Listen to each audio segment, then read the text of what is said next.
আসসালামু আলাইকুম। আজকের বিষয় কি? শুভরাত্রি। আজকে রাতের আড্ডা শুধু ওয়ালাইকুম আরেকটা আসসালাম। পর্ব নয়।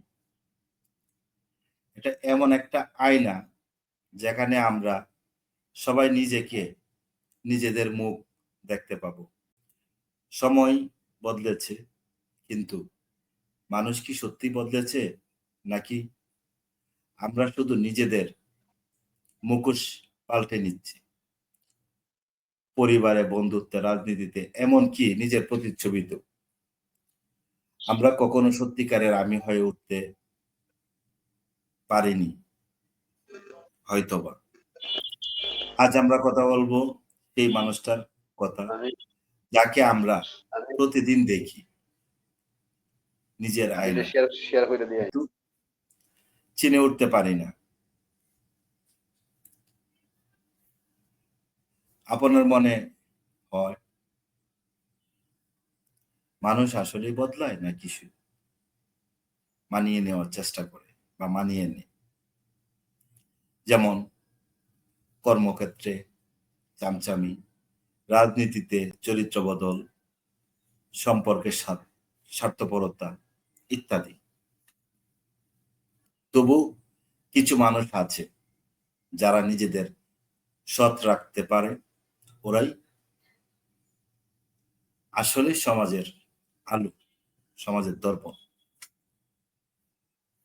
মানুষ কি সত্যি বদলায় নাকি পরিস্থিতি তাকে মুখোশ পড়তে বাধ্য করে? এই নিয়ে আজকে আমাদের আলোচনা, এই নিয়ে আমরা আজকে কথা বলবো। তো বন্ধুরা, আপনারা আমাদের সাথে থাকবেন, আমাদের পাশে থাকবেন, আমাদেরকে উৎসাহিত করবেন। আপনারা একটা লাইক, একটা কমেন্ট, একটা শেয়ার আমাদের উৎসাহ উদ্দীপনা আর একটু বাড়বে। তো চলুন বন্ধুরা, আমরা আমাদের নিয়মিত রাতের আড্ডা বা মধ্যরাতের আড্ডা যেভাবেই বলি না কেন, এটা আমাদের চলমান প্রক্রিয়া। ইনশাল্লাহ আমরা চালিয়ে যাব, চেষ্টা করব আপনাদের সাথে নিয়ে, আপনাদের সঙ্গে নিয়ে আপনার মনের কথা, আমার মনের কথা একজন আরেকজনের সাথে শেয়ার করবে। হয়তো আপনারা যারা দেখছেন, আমাদের এই কথাগুলো হয়তো আপনার কথা, আপনার কথায় চলে আসতে পারে। এই নিয়ে আমাদের তর্ক, আলোচনা, সমালোচনা, পর্যালোচনা, জীবনের বাস্তব অভিজ্ঞতা, এইগুলা নিয়েই কথা বলবো। কিংবা সমাজে কোথাও কোনো বিশৃঙ্খলা হলে সেটা নিয়ে আমরা টুকটাক কিছু আলাপ আলোচনা করতে পারি। এটার জন্যই আমাদের এই মূলত এই একটা প্ল্যাটফর্ম তৈরি করা। কারণ বড়, বড় পার্সনরা আসলে বড়, বড় জায়গায় বড়, বড় আ ইয়াতে কথা বলে। আমরা তো আসলে ওইভাবে কথা বলতে পারি না বা কথা বলার আ সুযোগও পাই না। অনেকেই আছে অনেক ধরনের অভিজ্ঞতার সম্মুখীন আছে বা অনেক ধরনের আ অনেক প্রতিকূল পরিস্থিতি এর সাথে চলে। যাদের কথাগুলো আসলে বলার মতো জায়গাও পায় না, বলার মতো সুযোগও পায় না, বলতেও পারে না। তাদের কথাগুলাই আমরা আ বলার চেষ্টা করতেছি বা আমরা শোনার চেষ্টা করব। তো চলুন, আমাদের সাথে আমাদের নিয়মিত অতিথি আছে। আমাদের এনামুল ভাই, যিনি জাতীয় পার্টির জাতীয় তরুণ পার্টির একজন সম্মানিত আ তারপর হলো আপনার এই কি বলে? উনি ঢাকা ৬ আসন থেকে উনি যদি আগামী নির্বাচন হয়, নির্বাচনে এই নির্বাচনের সুযোগ তৈরি হয়, জাতীয় পার্টির পক্ষ থেকে নির্বাচন করার মতো প্ল্যাটফর্ম তৈরি হয়, তাহলে উনি মনোনয়ন প্রত্যাশী। তো আমরা চাই উনার মনোনয়নটা উনি পাক এবং ঢাকা ৬ আসনের আ যে উনার বাসায় অসাধারণ যে জনগণ, সেই অসাধারণ জনগণের যে কাজ, সেই কাজটা উনি নিজ দায়িত্বে নিয়ে করতে পারে, এই আশা প্রত্যাশা রেখে এনামুল ভাইয়ের সাথে আমরা কথা বলি। এনামুল ভাই, আপনি কেমন আছেন? জি, আলহামদুলিল্লাহ। আসসালামু আলাইকুম। শুভরাত্রি। আমি মামুন ভাই, আপনি কেমন আছেন? সবাইকে শুভরাত্রি।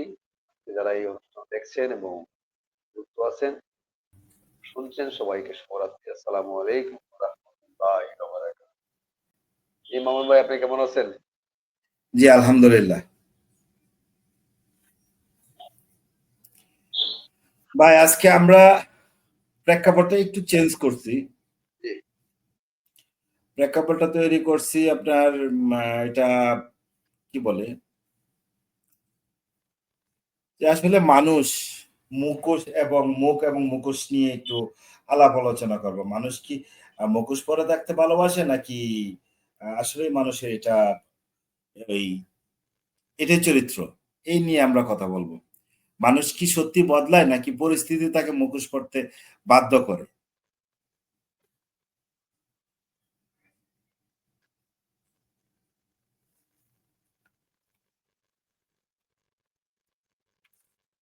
ভাই, মানুষ কি বদলায় নাকি জি ভাই। মানুষ মুখোশ পরতে বাধ্য হয়? জি,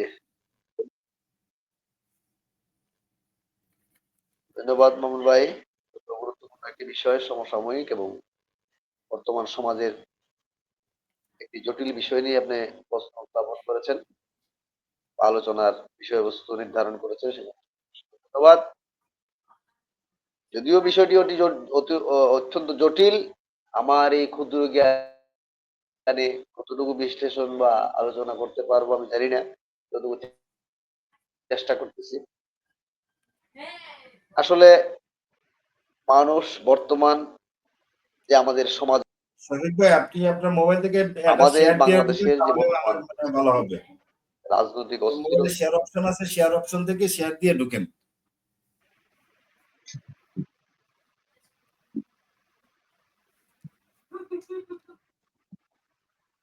এনামুল হক বলেন। বাংলাদেশের রাজনৈতিক অস্থিরতা, অর্থনৈতিক মন্দাভাব, সবকিছু মিলিয়ে মানুষ আসলে একটি কি বলতে পারেন অত্যন্ত জটিল পরিস্থিতির মধ্যে মানুষের জীবন যাপন করতে হচ্ছে। সেই কারণে মানুষ তার মনের ইচ্ছার বাহিরে, বিরুদ্ধে সে তার নিজের হুম। অবস্থানটাকে আড়াল করার চেষ্টা করে। পরিস্থিতি তাকে বাধ্য করতেছে তার বাস্তব চিত্রটা আড়াল করতে।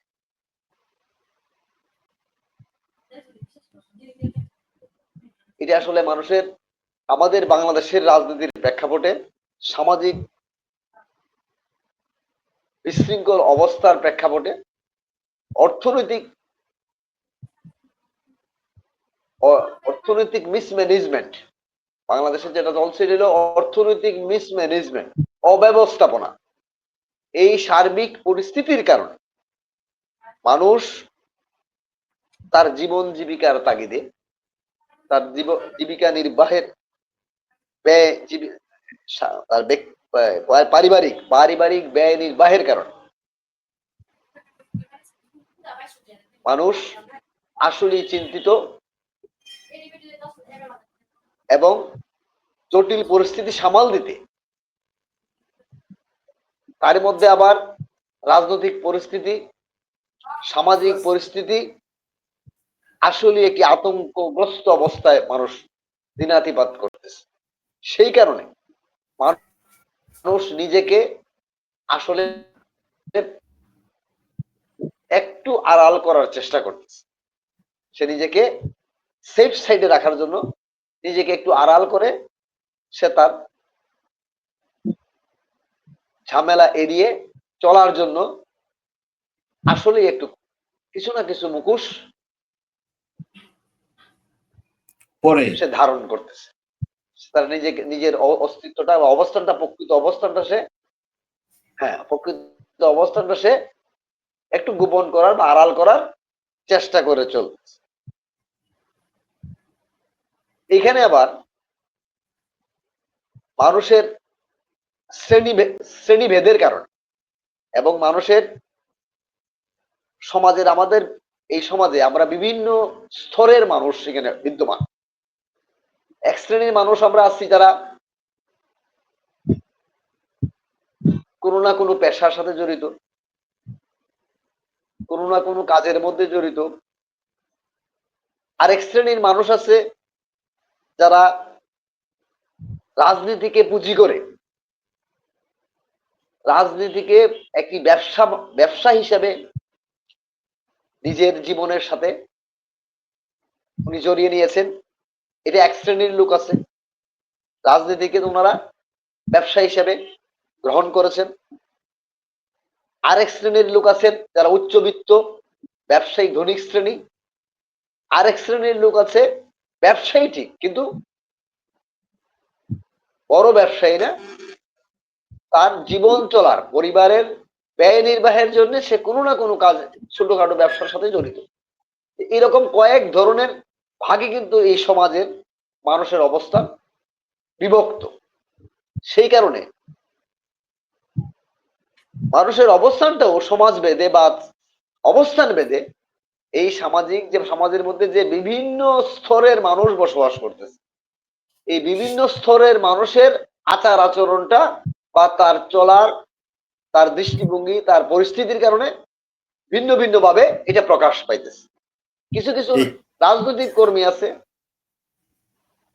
আমাদের মতো যারা, তারা তাদের নিজেদের অবস্থানের চেয়ে তারা সমাজে বেশি প্রভাব বিস্তার করে। এনামুল আবার ভাই, কিছু শ্রেণীর লোক আছে তারা রাজনীতির সাথে জড়িত না। জি, আমাদের সাথে শফিক ভাই যুক্ত হয়েছেন। তো শফিক ভাইয়ের জ্ঞাতার্থে মানে বলা, সময় বদলেছে কিন্তু মানুষ কি সত্যি বদলেছে জি, নাকি জি, শুধু নিজের মুখোশ জি, পাল্টে নিচ্ছে? এটা ছিল আমাদের আলোচনার মূল টপিক আজকের। পরিবারে, বন্ধুত্বে, রাজনীতিতে, এমনকি নিজের প্রতিচ্ছবিতেও আমরা কখনো কখনো সত্যিকারের আমি হয়ে উঠতে পেরেছি কিনা বা পারবো কিনা, এই বিষয়ে আলোচনার টপিকটা ছিল। তো এনামুল ভাই, সরি শফিক ভাই, আপনার অভিমতটা একটু জানতে চাচ্ছি। এনামুল ভাই এতক্ষণ বলছিলেন, এবার আপনার অভিমতটা একটু জানতে চাচ্ছিলাম। ধন্যবাদ সবাইকে। এবং ভালো আছেন শুভরাত্রি। আপনারা? আলহামদুলিল্লাহ। জি। লিডার ভালো ওয়ালাইকুম আছেন? রবি ভাই। ওয়ালাইকুম। জি, ওয়ালাইকুম। ইনশাআল্লাহ আলহামদুলিল্লাহ ভালো আছি। আপনি কেমন আছেন?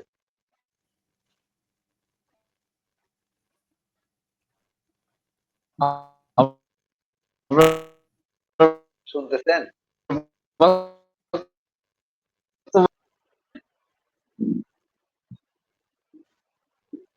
নেট শফিক ডিস্টার্ব ভাই, হইতেছে কিনা? একটু নেট মনে হয় একটু প্রবলেম হচ্ছে। হ্যাঁ, network সমস্যা।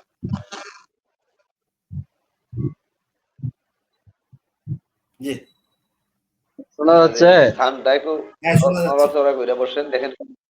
জি, জি, জি। যেখানে দেখেন ফুল নেট আছে সেখানে বসেন। একটু নড়াচড়া করে বসেন। যেখানে ফুল নেট আছে এখানে বসেন। নেট আছে কিন্তু আবহাওয়া একটু খারাপ।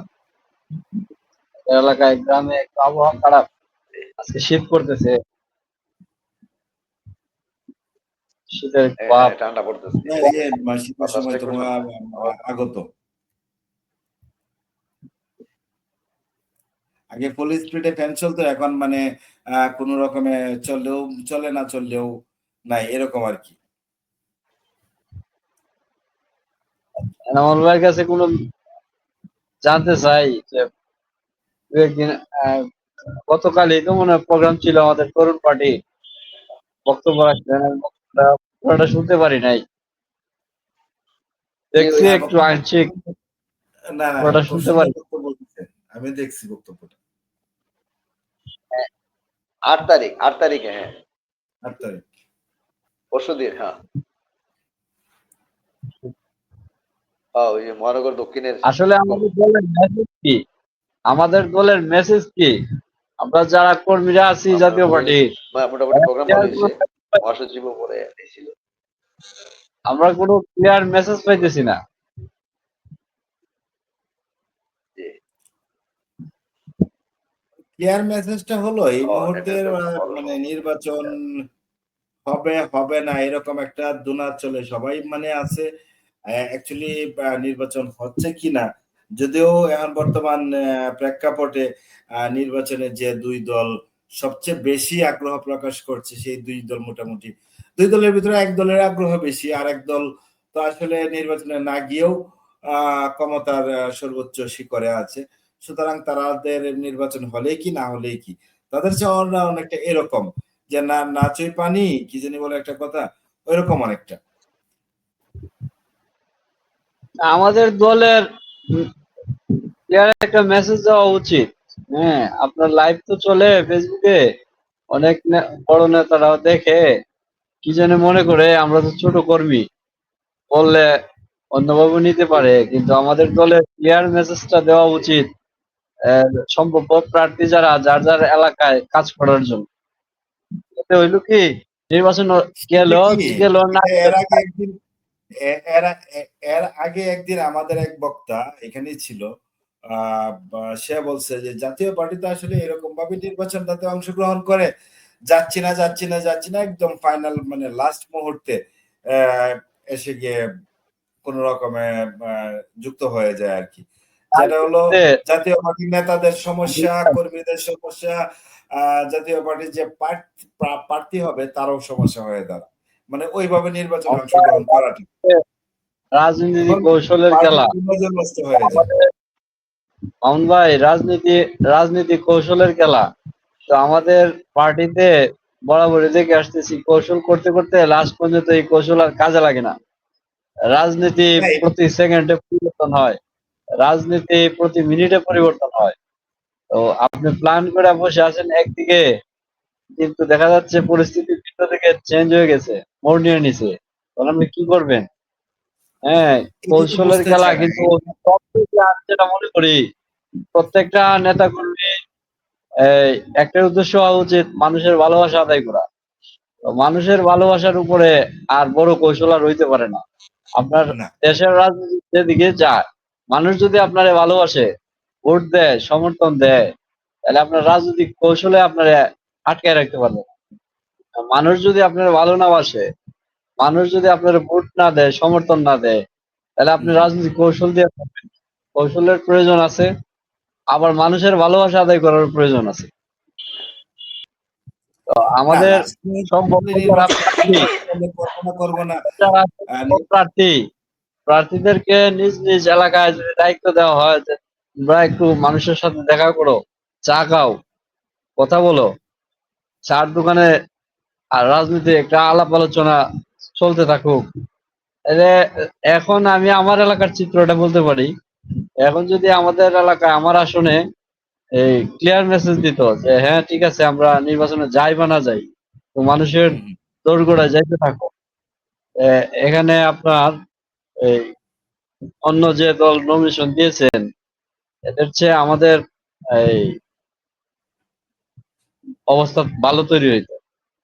কিন্তু আমি আজকেও কথা বললাম আমাদের এলাকার যে প্রার্থীর সাথে, ওই যে বলতেছে দল তো কিছু বলে নাই, দল তো কিছু বলে নাই।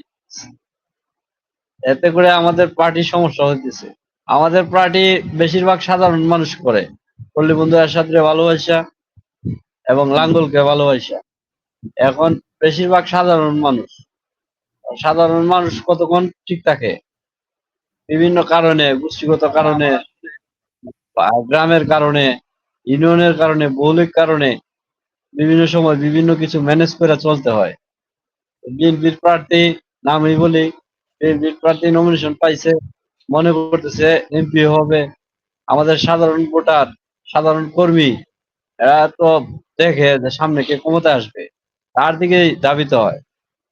হ্যাঁ, আমরা যদি ওইরকম আমাদের সিগন্যাল দিত কেন্দ্র থেকে যে তোমরা কাজ করো, মাঠে থাকো, আমাদের প্রার্থী মাঠে থাকতো, নির্বাচন করুক বা না করুক, আমাদের কর্মীটা তো নষ্ট হইতো না। আমাদের কর্মী নষ্ট হইতেছে। তো সেই মূল্যায়নটা পার্টি নীতিমাধ্যমে কতটুকু করে, এটা প্রশ্নের জায়গা আসলেই তৈরি হয়। যাই জাতীয় হোক, পার্টি আমি যারা ওই করে, বেশিরভাগ সাধারণ মানুষ, এরা হুম, দুর্নীতিবাজ হুম, না, বাটপার না, চিটার হ্যাঁ না, মানে সহজ সরল মানুষ বেশিরভাগ জাতীয় এই পার্টি করে। শফিক ভাই যে এবং কথাটা বলতে চাইছেন যে আগেই ঘোষণা দেওয়া প্রার্থীদের ব্যাপারে বা নির্বাচনের ব্যাপারে, প্রার্থী নির্বাচনের ব্যাপারে তো আসলে প্রার্থী নির্বাচনের ঘোষণা ব্যাপারে করার দরকার নাই। নির্বাচনের দল একটা জিনিস বললেন, প্রার্থী নির্বাচনে ঘোষণা যাবে করার কি দরকার যাবে নাই। না এই ব্যাপারটা প্রার্থী তো আছে জাতীয় নির্ভর করে পার্টি, আসলে পরিস্থিতির উপর। মোটামুটি দলের যেমন জাতীয় জাতীয় পার্টির পার্টির যারা প্রার্থী আছে, সাথে মোটামুটি আমাদের কেন্দ্রের সবাই চিনে কে কোথা থেকে ইলেকশন করবে, কে কোথা থেকে করবে না, কারে দিয়ে নমিনেশন দেওয়া হয়েছিল 24 সালে, হ্যাঁ এটা সবার এই কাছে সবাই জানে। ওনাকে বললেই হয় তোমার এলাকায় তুমি কাজ করো। হ্যাঁ, হ্যাঁ, না এখন এই এই আপনি শফিক ভাই যে কথাটা বলতেছেন, এইটাই ধরেন যারা রাজনীতি করবে বা যারা নির্বাচন করার ইচ্ছা আছে, এটার নির্বাচনটা এটা এখন হোক অথবা 1 বছর পরেই হোক, যেদিনই হোক, এটা তো আর বলার অপেক্ষা রাখে না। প্রার্থী তার নিজের দায়িত্বেই উনি ওনার এলাকায় যোগাযোগ রাখবেন জনগণের সঙ্গে, উনি ওনার কোঅপারেশন রাখবেন যারা নির্বাচন করতে আগ্রহী। এটা তো দলের এই কোনো সিদ্ধান্ত, ফাইনাল সিদ্ধান্ত দেওয়ার অপেক্ষা করার কোনো সুযোগ নাই, প্রয়োজন নাই। প্রার্থী তার নিজের নিজের উদ্যোগেই উনি ওনার এলাকায় কিভাবে যোগাযোগ রাখবেন উনি ওনার ব্যবস্থা করবেন। আর এই দল যখন আনুষ্ঠানিকভাবে সিদ্ধান্ত নিবে এখানে দল নির্বাচনে যাবে কি যাবে না, কোন নির্বাচনে যাবে কি যাবে না, কোন সময় যাবে কি যাবে না, এই ব্যাপারটা তো আসলে শুনেন, অনেকগুলা বিষয়ের উপরে নির্ভর করে। জাতীয় শুনেন, পার্টির সাথে এই যে যেমন লেভেল প্লেইং ফিল্ড, এটা 1 মিনিট থামেন। এটাই তো এগুলো অনেক বিচার বিশ্লেষণ আছে। জি, আপনার কথাটা 1 মিনিট থামেন। জি, আমি আমার জীবনের সর্বোচ্চ শ্রম ঘাম দিয়া হক হালাল ভাবে টাকা ইনকাম করছি। এই টাকাটা আমি ইনভেস্ট করব। প্রার্থী ঘুরতে গেলে বাংলাদেশের টাকা লাগে, নির্বাচন করতে গেলে সবকিছু করব। ওনারা এখান থেকে জুট করবে। এখন শুনতেছি, আমি জানি না, শিওর না, 42টা আসন নিয়ে সমঝোতা করতে চায়। ধরেন আমি আমার এলাকায় ইনভেস্ট করলাম, খরচ করলাম, শ্রম দিলাম, আমার ফ্যামিলির অর্থ ব্যয় করলাম, আত্মীয় স্বজনের কাছ থেকে ধার করে টাকা খরচ করলাম, জোট হয়ে গেল, সমঝোতা হয়ে গেল 40টা আসনে, 20টা আসনে। আমার লাইফের বড় একটা অংশ এখানে ইনভেস্ট করলাম। এদিকে সম্ভব?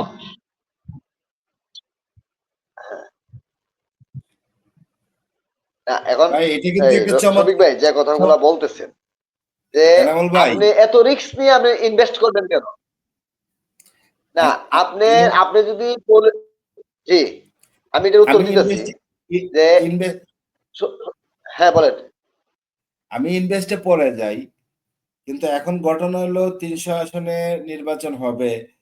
এখন দেখা গেল যে প্রথম অবস্থাতেই নির্বাচন মানে অংশগ্রহণের আগেই যদি আমার 260টা আসন থেকে আমি মাইনাস হয়ে যাই, সেই মাইনাসের করাই তো আমিও পড়তে পারি, আপনিও পড়তে পারেন, শফিক সাহেবও পড়তে পারে। তখন আসলে নির্বাচনের ব্যালেন্সটা কিভাবে হ্যাঁ, হবে, বা পার্টির যে আপনার হ্যাঁ, হ্যাঁ। অগ্রণী একটা ভূমিকা থাকা দরকার, সেটাও তো কোনো না না কোনো ভাবে এখন নষ্ট হয়ে আপনি যায় যদি হ্যাঁ, না, এখন কথাটা বুঝেন। নাকি? আমি শফিক ভাইয়ের কথাটা উত্তরটা দিতেছি যে আমি হ্যাঁ আমি আমি আপনি ইনভেস্ট ব্যাপক ইনভেস্ট করতে যাবেন কেন? রাজনীতি করলে আপনার যে কাজটা যে পরিমাণ অর্থ, রাজনীতি করলে অর্থ লাগবে, অর্থ খরচ করবেন, করা লাগে। এখন এই জিনিসটা আপনি এই আপনার কি বলে ওই যে একটু আগে বললাম যে রাজনীতিকে যদি আপনি আপনি ব্যবসা বিজনেস হিসেবে মনে করেন, তাহলে এটা তো রাজনৈতিক কর্মকাণ্ডের মধ্যে পড়ে না। আপনি ভাই যেটা ভাই ভাই আপনার ভাই যেটা সামর্থ্যে কুলায় এবং যেটা যতটুকু সম্ভব আপনি আমি আপনি আবার বলি, আপনার শফিক ভাই ভাই, ভাই রাজনৈতিক ভাই ভাবে আপনার মানুষের সাথে যোগাযোগটা রাখবেন। গ্যাপ হয়েছে। হ্যাঁ, এনামুল ভাই, আপনি বুঝতে হ্যাঁ, হ্যাঁ, কোথাও বলেন। গ্যাপ হয়েছে, আমি আবার শেয়ার করি। আমি আমি দল থেকে হ্যাঁ, সিগন্যাল বলেন, বলেন, পাইলাম না, সমস্যা নেই। দল থেকে সিগন্যাল পাইলাম না যে তোমরা মাঠে কাজ করো। হ্যাঁ, সিগন্যাল পাইলাম না মানে হইলো এই নির্বাচনে যাচ্ছি বা যাচ্ছি না আমি জানি না। হ্যাঁ, কিন্তু আমি এখন মাঠে দৌড়াইলাম, মাঠ ঘাটে দৌড়াইলাম, আমার সময়, হ্যাঁ, শ্রম, ঘাম, অর্থ সবই তো গেল। দল হ্যাঁ, যদি বলে যে তুমি মাঠে কাজ করো, নির্বাচনে যাইতে পারি, নাও যাইতে পারি, সারা হ্যাঁ, বাংলাদেশে আমার বিশ্বাস পার্টি সাঙ্গা হবে, জাতীয় পার্টির গণজোয়ার সৃষ্টি হবে, নির্বাচনে যাক বা না যাক কর্মী সৃষ্টি হবে। আমি যদি কালকে থেকে প্রচারণা করি আমার আসনে আমি ইলেকশন করতেছি, মানুষের দ্বারে দ্বারে যাই, আমারে যে হ্যাঁ, সবাই এটা ভালোবাসবে এরকম না। হ্যাঁ, 100 লোকের সাথে আমি করলে, 100 লোককে আমি সালাম দিলে 5 জন লোকে হ্যাঁ, বলবে যে শফিক ভালো ছেলে, শফিক ভালো। এই 5টা কর্মী হলে আমার হ্যাঁ, তৈরি হবে কালকে। এই কথাটাই আর আমি যদি আপনি দিই, আপনি যাইবেন, আমি যদি মানুষের সঙ্গে কথা বলবেন, আপনি আপনার দলের কথা বলবেন। আপনার দল যদি নির্বাচনে যায়, আপনি সেখানে নমিনেশন চাইবেন। নমিনেশন আপনাকে দেউক বা আজকে নাই দেউক, দলের প্রার্থীকে পক্ষে কাজ করবেন। আমি সেটাই বলতেছি, কিন্তু আমাদের দলের, হ্যাঁ শুনেন, আপনি সিনিয়র মানুষ, আমার চেয়ে অনেক আগে থেকে অভিজ্ঞ মানুষ, রাজনীতি আমার আগে আগে থেকেই করেন, এবং অনেক আগ থেকে লাঙ্গলের ভক্ত আপনি। এখন শুনেন, আমি বলি, আমি আপনার চেয়ে ছোট ভাইয়ের মতো। হম যেটুকু দেখছি, যতদিনই জাতীয় পার্টি বলেন, করি, বলেন। হ্যাঁ আমি মনে করি বই কাজ করে, সমঝোতার রাজনীতি করে। আমি আজকে আমি আজকে আমাদের ব্রাহ্মণবাড়িয়া নামে একটা ফেসবুক আইডি আছে, সম্ভবত আমাদের যে প্রেসিডিয়াম মেম্বার রেজল ভাই আসনের লোক, উনি ব্রাহ্মণবাড়িয়া জাতীয় পার্টি, হ্যাঁ, নামে একটা আচ্ছা আইডি আছে। ওই আইডিতে জি লেখছে যে আবারও প্রেম করতে চাচ্ছে কোন কোন দল জাতীয় পার্টির সাথে। জি আমি কমেন্টস করছিলাম যে প্রেম অনেক যন্ত্রণা, প্যারাদায়ক জিনিস। আচ্ছা হ্যাঁ, প্রেম করলে অসহ্য যন্ত্রণা সহ্য করে প্রেম করা লাগে। আমার মনে হয় প্রেম না করে স্বাবলম্বী হয়ে বিয়া করাটাই বিয়া সবচেয়ে বেটার। বিয়া করলে ভালো। বিয়া নেই। হ্যাঁ, রাইট। এর মানে হইলো, এর আপনার এই মানে হইলো কথাটা আপনি ক্ষমতার রাজনীতিতে না যায়, আর যাইতে যাইতে তো 3টা নির্বাচনে গেলাম, হ্যাঁ, আমরা কি পাইলাম? দালাল তকমা পাইলাম। হ্যাঁ, জি এখন বর্তমানে 5 আগস্টের পরে আওয়ামী লীগের ধূসর তকমা পাইলাম। সুতরাং আমরা যদি এই প্রেম প্রেম খেলা না খেলা স্বাবলম্বী হওয়ার চেষ্টা করি, তাইলে আমাদের নিজের জীবনে সেফ থাকবে, আর প্যারাদায়ক জীবন নিয়ে বাঁচতে হবে না। যতটুকু আছে আমি ততটুকু নিয়ে সুখে থাকতে পারবো। জি, এনামুল ভাই। ঠিক আছে। আপনার শফিক জি শফিক ভাইয়ের বক্তব্যটা ঠিক আছে। আপনার মতামতটা আপনি দিবেন, এটা কোনো বাধার কিছু নাই, সমস্যার কিছু নাই। কিন্তু একটা জিনিস শফিক ভাই মনে রাখেন, আমাদের এই দুনিয়াটা সৃষ্টি হয়েছে কিন্তু প্রেমের মাধ্যমে। আমি প্রসঙ্গটা অন্য দিকে নিতেছি, আপনার কথার সূত্রটাই নেই। প্রেম ছাড়া এই পৃথিবীর কোনো মূল্যহীন, প্রেম ছাড়া পৃথিবীর কোনো অস্তিত্ব নাই। প্রেম থাকবেই। প্রেমটাকে আপনি এটা কি বলে, সৌন্দর্য এবং সামাজিক ভাবে আপনার সেটার আপনার সামাজিক শৃঙ্খলা এবং সামাজিক নিয়ম কানুনের মাধ্যমে আপনি প্রেম করতে হবে।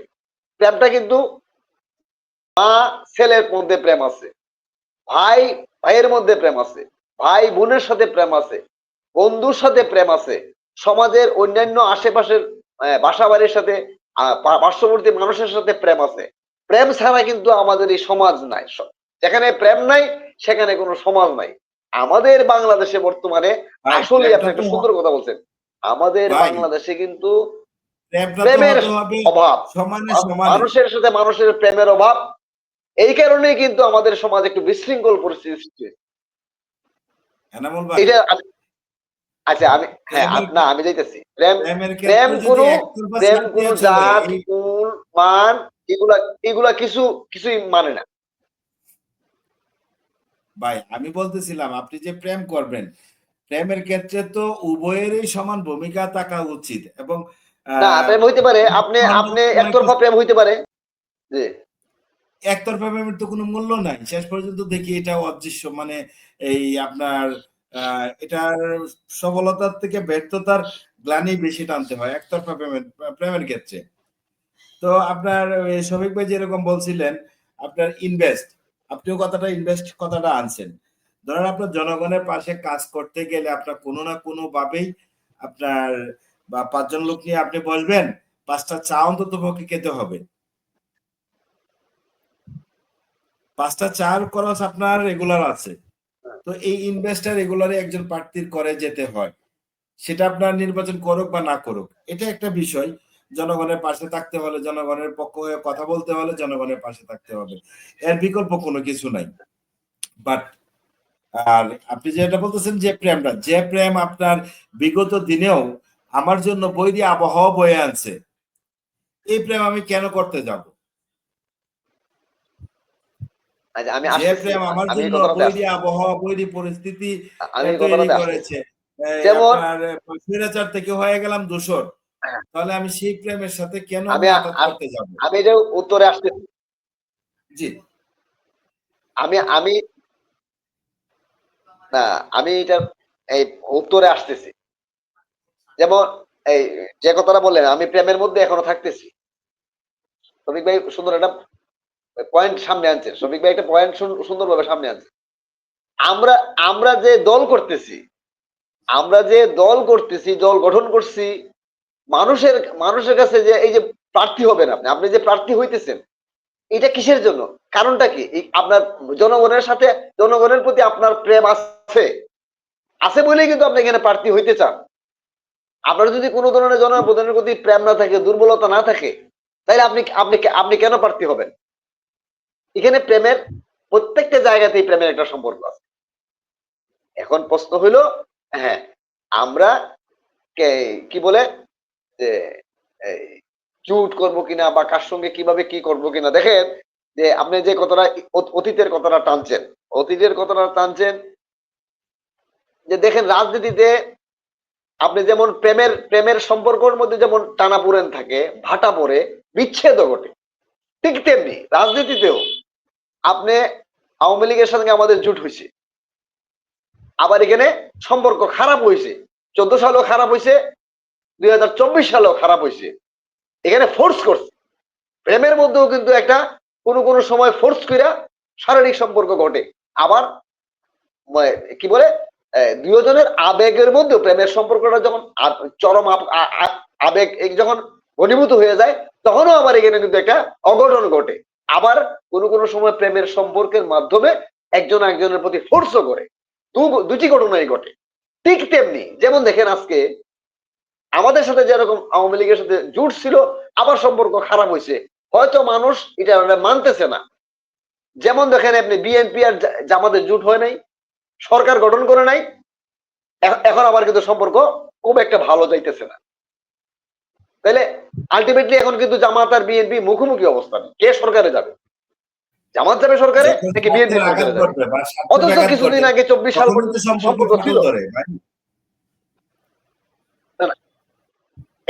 না, এটা পরের প্রশ্ন। ভিতরে ইন্ডোরে কি ঘটছে না ঘটছে এটা আমরা জানি না, এটা ওনারা জানে। কিন্তু আমাদের বাহ্যিকভাবে আমরা কি দেখতেছি, তাদের কিন্তু সম্পর্ক ছিল, এখন আবার সম্পর্ক খারাপ। এটা থাকবেই। এই যেখানে আমাদের এই রাজনীতির সম্পর্কটা বা দলের প্রত্যেকটা দল চায় সরকারে যাওয়া, সেখানে কেউ যদি অবস্থান একটু ভালো হয়, সে চাইবে তার একটু সুবিধা বেশি নিতে। আবার কেউ যখন তার সাথে যখন মতের মিল না হয়, আবার যখন সে পূর্ণাঙ্গ ভাবে কেউ যাইতে চায় সরকারে, তখন যার সঙ্গে তার আগের জুট ছিল তার সঙ্গে তার কম্পিটিশন চলে আসে। এটাই স্বাভাবিক। এইটাতে অস্বাভাবিক মনে করার কোনো কারণ নাই। আবার আবার দেখেন এরশাদ সাহেব যখন পল্লীবন্ধু হুসেন মোহাম্মদ এরশাদ সাহেব যখন সরকারে ছিল, ওই জামাত কিন্তু সংসদে গেছে, জামাতে ইসলাম কিন্তু সংসদে তখন এই জাতীয় পার্টির আমলে কিন্তু জামাতে ইসলামী সংসদে গেছে। তারপরে মনে করেন আসম আব্দুর রব সংসদে গেছে, আওয়ামী লীগও সংসদে গেছে। এইরকম অনেক কিছু অবস্থার পরিপ্রেক্ষিতে রাজনীতির সময়ের আবর্তে অনেকের সাথে এই সম্পর্ক হয়, অনেকের সাথে জুট হয়, অনেকের সাথে আবার সম্পর্ক খারাপ হয়। এখন এখন যদি আপনি যেমন জাতীয় বিএনপি এবং জামাত, বিএনপি এবং জামাত তো জুট কইরা সরকার করছে, এখানে কোনো এখানে তখন যেমন এখন এখন যদি বিএনপি জামাতকে বলা হয় রাজাকার, তাহলে বিএনপি কি 24 সালের জামাত কি 24 সালের রাজাকার ছিল না? 8 সাল থেকে 24 সাল পর্যন্ত, 24 সাল পর্যন্ত জামাত আর বিএনপি জুট ছিল, তারা কি তখন রাজাকার ছিল না? এই বিষয়গুলা মানে কথা হলো কি, সম্পর্ক যখন আমার ভালো থাকে তখন সে ভালো, তার বিরুদ্ধে তার বিরুদ্ধের কথাগুলো আমি ঢেকে রাখি। আমার সাথে যখন সম্পর্ক খারাপ হবে, আমি তার বিষয়গুলা, তার দুর্বলতাগুলো আমি তার চাঙ্গা করে দেব। এটা আমাদের দেশের রাজনীতিতে এটা প্রচলিত। সবাই সবাইকে ঘায়েল করার জন্য, সুবিধা জমানোর চাপে ফেলে আমার পক্ষে নেওয়ার জন্য সবাই পলিসি করে। জি বলেন। এনামুল ভাই, আপনি একজন অ্যাডভোকেট মানুষ, সেই আপনার সম্পর্কের যে টানাপোড়েন নিয়ে কথা বলছেন, বিগত 5-7 দিন আগে আপনার মেবি রংপুরের সাইডেই কোন এক উপজেলায় এক স্বামী জেল কেটে এসেছে। এক স্বামী জেল কেটে এসেছে তার স্ত্রীকে দর্শন করার দায়। 22 দিন জেল কাটার পর সেই স্বামী আবার সেই স্ত্রীর সাথে একসাথে থাকতেছে। এটা কোন ভালোবাসা বা এটা কোন প্রেম একটু যদি বলতেন।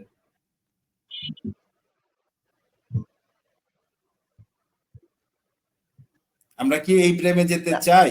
ভালোবাসার আমরা আমরা কি আসল আবার রূপ এরকম প্রেমে পড়তে চাই? মানে বাহ্যিক আমি আমি একটু কথা বলে শেষ করি। না, এনামুল প্রেমের ভাই, এখন এনামুল আমি ভাই, হ্যাঁ হ্যাঁ বলেন। জি ছেলে মেয়ের প্রেম কাহিনীতে জি যেতে চাই না, বলেন। রাজনৈতিক প্রেম থাকতে চাই। রাজনৈতিক প্রেম কাহিনীতে থাকতে চাই, ছেলে মেয়ের প্রেম কাহিনীতে যেতে চাই না। হ্যাঁ, একই আমাদের বিষয়। নিজেদের লাইফে যেতে না, যদিও আমি প্রেমের খুব বলেন। পক্ষের লোক। হ্যাঁ, আমি প্রেম ভালোবাসার পক্ষের লোক। হ্যাঁ, জি। এখন ঘটনা হলো আমার এটা তো তো ভালো, এটা ছাড়া তো চলা যায় না। মানুষ মানুষ মাত্রই প্রেম থাকবেই। রাজনৈতিক প্রেম আমার থাকতে চাই। বড় ভাই, আমার এই ছোট জীবনে আমি জি জাতীয় পার্টি থেকেই জি শুরু ভাই। করছি। কোনো দল কখনো করি নাই, কোনো দলে যাওয়ার সুযোগ হয়েছে না। আমি আমার লাইফ পর থেকে আমি জাতীয় পার্টির রাজনীতিতে ঢুকি। আমার এলাকার নেতা ছিল মরহুম রেজন আহমেদ, এরশাদ সাহেবের খুবই পছন্দের লোক ছিলেন। জি হ্যাঁ, ব্রাহ্মণবাড়িয়া থেকে নির্বাচন ছিল লাস্ট, এরশাদ সাহেব আসছিলেন। আমাদের এখন বর্তমান চেয়ারম্যান, মাননীয় চেয়ারম্যান জি এম জি কাদের স্যার আসছিলেন জি আমাদের আসনে। ওই নির্বাচনের আগে সমাবেশ করছিলাম, এটা মোটামুটি ঢাকা শহরের মহাসমাবেশের মতো হয়েছিল। জি এম কাদের স্যার দেখে গেছে আমাদের এলাকায়।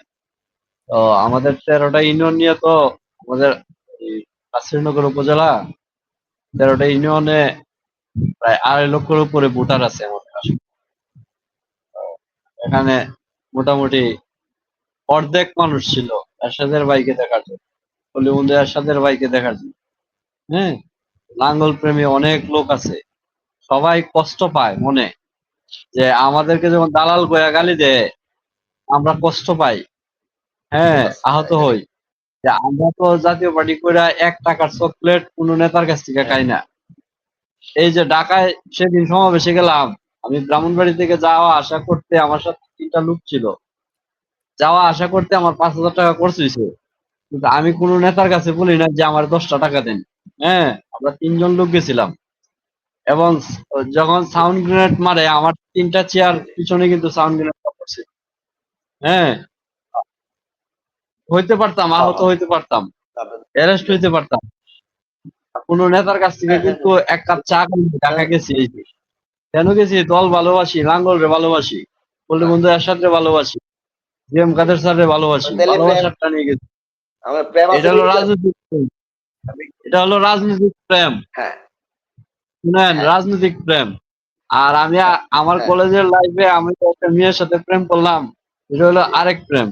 আর এটা হলো রাজনৈতিক প্রেম। আমি রাজনৈতিক প্রেমই থাকতে চাই। কথা বলতে চাই আজকের প্রসঙ্গ রাজনৈতিক প্রেমের বিষয়ে। আরেকদিন একটা প্রেমটা এই সামনে প্রেমটা কি দিবেন রাজনৈতিক প্রেম আলাপন। আপনার, হ্যাঁ, প্রেম কিন্তু একটাই। যাই বলেন, আমি যেটুকু বুঝি, আপনি তো অনেক বিজ্ঞ না বিজ্ঞ প্রেম, আইনজীবী, আমি প্রেম যে কিন্তু আমার থেকে একটাই। কি বুঝবেন, ভালো বুঝবেন না, ভালো বলতেও পারেন, ঠিক এটা আছে। মানি। কিন্তু আমি যেটুকু বলি, আমার কথা হচ্ছে, আমি না দল না করি, দল ভালোবাসি। আমার 10 জন কর্মী আছে, 10 জন আমার ভাই, জি 10 জনই আমার ভাই। 10 জন কর্মী আছে, এই 10 জনই জি আমার ভাই। এই দশ জি জনকে নিয়েই আমি চলবো। 10 জন থেকে 12 জন করবো, 13 জন করবো, 14 জন করবো, এইভাবে আস্তে আস্তে আস্তে আস্তে আগাবো। আমি আপনার এইরকম প্রেম কেন করতে যাব, যে আমার জি দালাল বলবে, দূষর বলবে। এখন 5 আগস্টের পরে আমরা কি দূষর হইলাম, আওয়ামী লীগের আমলে আমরা কি সুবিধাটা নিলাম। আমি আমার কথাটা বলতে পারি। আমি আমার এই যে আমার বিল্ডিং করছি, এখনো প্লাস্টার করি নাই, দেখতেছেন। আমি যখন এই বিল্ডিংটা করি, আমার পুরান বাড়ি এই থেকে এটা নতুন দেখছি। বাড়ি করছি, অন্য একটা জায়গায়। তখন আমি আমার এলাকার যে লাঙ্গলের প্রার্থী উনি জানে বিষয়টা। আমি উপজেলা পরিষদে গেছিলাম যে আমার ভাই একটা এই এসএসসি হ্যাঁ, পরীক্ষার্থী। আমার ছোট বোন হাই স্কুলে পড়ে। তো আমার বিদ্যুতের নতুন বাড়ি করলে তো বিদ্যুৎ আসে না, জানেন, স্বাভাবিক বিদ্যুৎ আসতে একটু দেরি হয়, মিটার আসতে।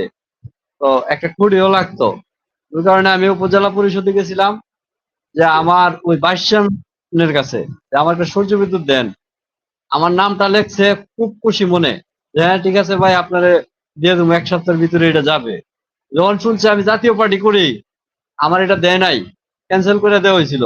আওয়ামী লীগের আমলে আমি একটা সূর্য হ্যাঁ, বিদ্যুৎ আশা করতে পারিনি। আমি আমি ইউপি নির্বাচন করছি, ইলেকশন করছি।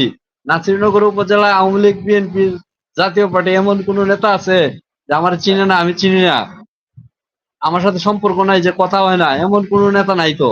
আওয়ামী লীগ, বিএনপি, জাতীয় পার্টি। না ঠিক আছে। হ্যাঁ, অথচ আমার সূর্য বিদ্যুৎটা দেয় নাই, একমাত্র আমি জাতীয় পার্টি করি। জি, আওয়ামী লীগকে আমাদের কি সুবিধাটা দিছিল বলেন?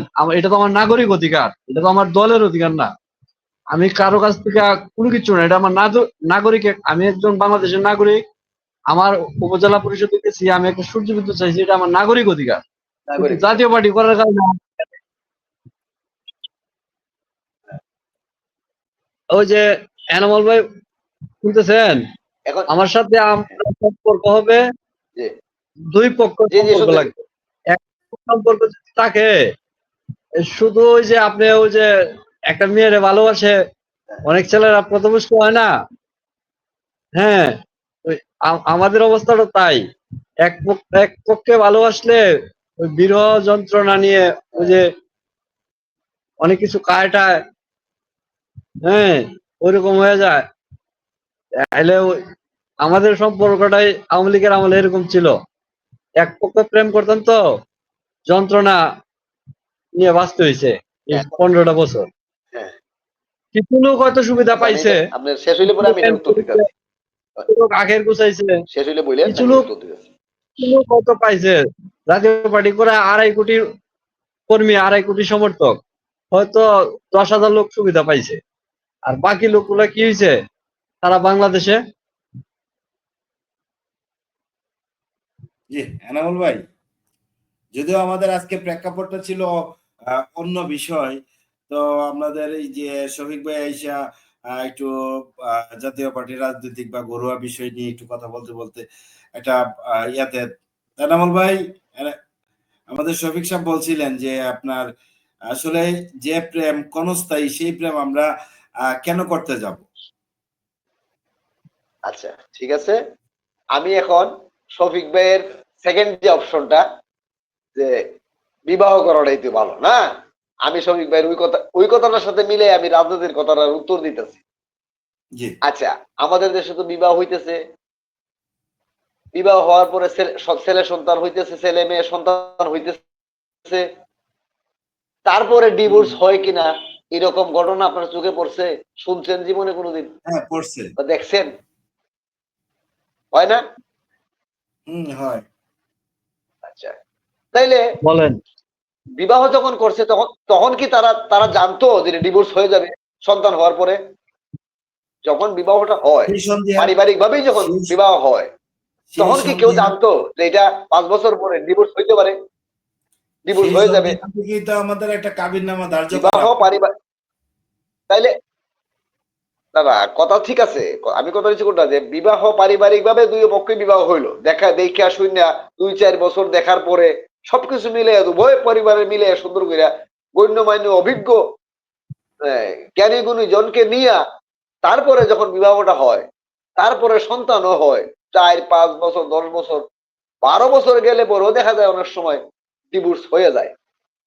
এটা তাইলে বিবাহের সময় কি কেউ কি জানতে পারতো যে এটা 12 বছর পরে বিচ্ছেদ হবে? না, জানতে আসলে পারতো না, পরিস্থিতিটা হইলো কি, কিন্তু কিন্তু মানুষ তো প্রতিটি গার্জেনের, ভবিষ্যতে কি ঘটবে এটা কেউ বলতে পারে না। ওকে ফাইন, কিন্তু প্রতিটি গার্জেনই কিন্তু এই আমাদের সামনে জিনিসটা তো মাথায়। আজকে আমাদের আর আমাদের সবাই তো চেষ্টা করে যে কোনোভাবে যাতে এটা ডিভোর্স না হয়। আচ্ছা, ডিভোর্স না হয় এক্স্যাক্টলি। ঠিক আরেকটা উদাহরণ দেখেন, আমাদের সাথে আমাদের সাথে আর আওয়ামী লীগের সাথে মনে করেন জোট ছিল, তারপরে কি হয়েছে না হয়েছে বাংলাদেশের মানুষ জানে। ঠিক সেম ঘটনাটা ধরেন, বিএনপি, আমি একটু আগে যে বললাম বিএনপি এবং জামাতেও তো দীর্ঘদিন প্রায় 18-20 বছর যাবত তাদেরও তো জোট ছিল। কি বিপরীত মুখী না? ঠিক আমাদের সঙ্গে যে এরকম জাতীয় আওয়ামী লীগের অবস্থানটা সৃষ্টি হয়েছে, এক পর্যায়ে কি অবস্থা হয়েছে, আর জামাতে আর বিএনপির এখন যে অবস্থাটা, ঠিক সেই অবস্থাটা তো আমাদের সঙ্গে ছিল। 25 বছর আমরা কিন্তু জোটবদ্ধভাবে আমাদের দেখেছি উপরে এখন জামাত এবং বিএনপিকে। দুষ্টার চাপাইয়া দিতেছে, এটা একটা এনামুল ভাই, কুচক্রী মহল। এনামুল ভাই, 25 বছর হ্যাঁ, যাবত আমরা দেখেছি জামাত জি এবং বলেন। বিএনপিকে জোটবদ্ধভাবে নির্বাচন করতে। But 25 বছর পরে এসে হ্যাঁ, সরকার গঠন যখন করছে, দুজনে আজকে কি অবস্থা? যখন দুজনে ক্ষমতার সর্বোচ্চ আসনে যাওয়ার হ্যাঁ, দ্বার প্রান্তে। প্রচেষ্টায় লিপ্ত, তখন একে অন্যের মানে থেকে হ্যাঁ, আলাদা হয়ে সম্ভাবনা গেছে দেখা দিচ্ছে। কিংবা সম্পর্কের বিভাজন দেখা দিয়েছে। কিন্তু হ্যাঁ, আপনি এখন তাইলে আপনি পরিস্থিতি, আওয়ামী লীগের সাথে হ্যাঁ, দীর্ঘ 17 বছর বা সরি 2009 থেকে 24 পর্যন্ত এরকমই দীর্ঘদিন থাকার পরে দেওয়া আপনি এরকম একটা প্ল্যাটফর্ম তৈরি করতে পারেন নাই, যে প্ল্যাটফর্মের উপরে দাঁড়িয়ে আপনি আগামীতে মানে এই ক্ষমতা যাওয়ার একটা স্বপ্ন তৈরি করতে পারেন। আপনি দীর্ঘদিন একটা দলের সঙ্গে সম্পর্ক বজায় রেখে আপনি এরকম প্ল্যাটফর্ম এই তৈরি 17 করতে বছর পারেন, ধরে বরঞ্চ আপনার রাজনীতিক আপনার অস্তিত্ব যেখানে সংকটের মুখে, সেই জায়গায় আপনি আবারও আপনি সেই একই পথে হাঁটতে চাচ্ছেন। তাহলে মানে মেসেজটা কি? আপনি তো জনসেবা করবেন জনগণের সেবক হয়ে। এখন তো আপনি আরেকটা দলকে ক্ষমতা আনার জন্য আপনি এই ইয়া হয়ে যাচ্ছেন, না কি না জানি না সিঁড়ি হয়ে যাচ্ছেন কেন? না না না না না না না, এখানে মেসেজটা ভুল, এখানে মেসেজটা ভুল।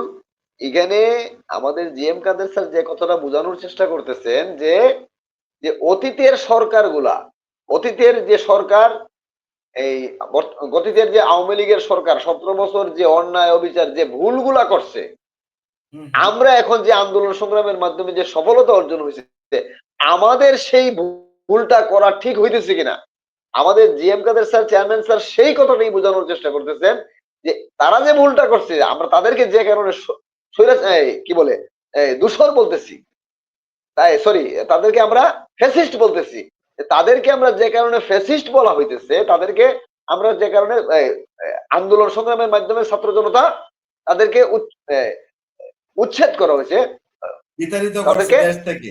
পদত্যাগ করতে বাধ্য করা হয়েছে, বিতাড়িত করা হয়েছে, হ্যাঁ বিতাড়িত করা হয়েছে।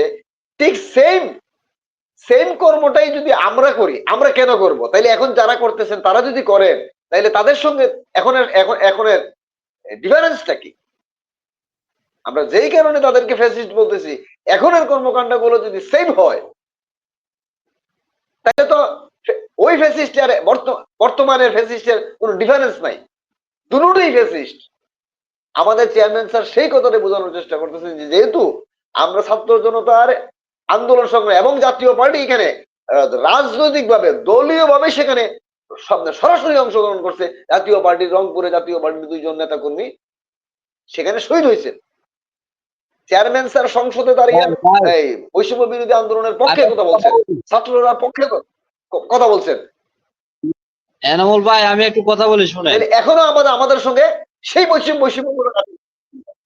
জি, জাতীয় পার্টির 2018 সালে, সম্ভবত 2018 সালে মহাসমাবেশ করছিল সোহরাওয়ার্দী উদ্যানে। এটা একজাক্টলি আমার মনে নাই, আপনার মনে আছে কিনা? জি, আচ্ছা বলেন, সমস্যা নাই বলেন। মহাসমাবেশ করছিল হোসেন মোহাম্মদ এরশাদ জীবিত থাকা অবস্থায়। এই একটা প্রোগ্রামে হয়েছিল আওয়ামী লীগ সরকারের আমলে সবচেয়ে বড় প্রোগ্রাম জাতীয় পার্টি। আওয়ামী লীগ সরকারের আমল এখন যে প্রোগ্রাম গুলো হইতেছে এখন বর্তমানে 5 আগস্টের পরে, আপনি বলেন 2008 সালের পরে 2024 সাল পর্যন্ত এরকম একটা প্রোগ্রাম বাংলাদেশের কোথাও জাতীয় পার্টি রয়েছে, করতে পারছে বা হয়েছে? তখন তো সরকারের সাথে আমাদের একটা প্রেম ছিল, সবাই বলে আওয়ামী লীগের সালা। কিন্তু আমরা কি একটা প্রোগ্রাম করতে পারছি কখনো? কোনোদিন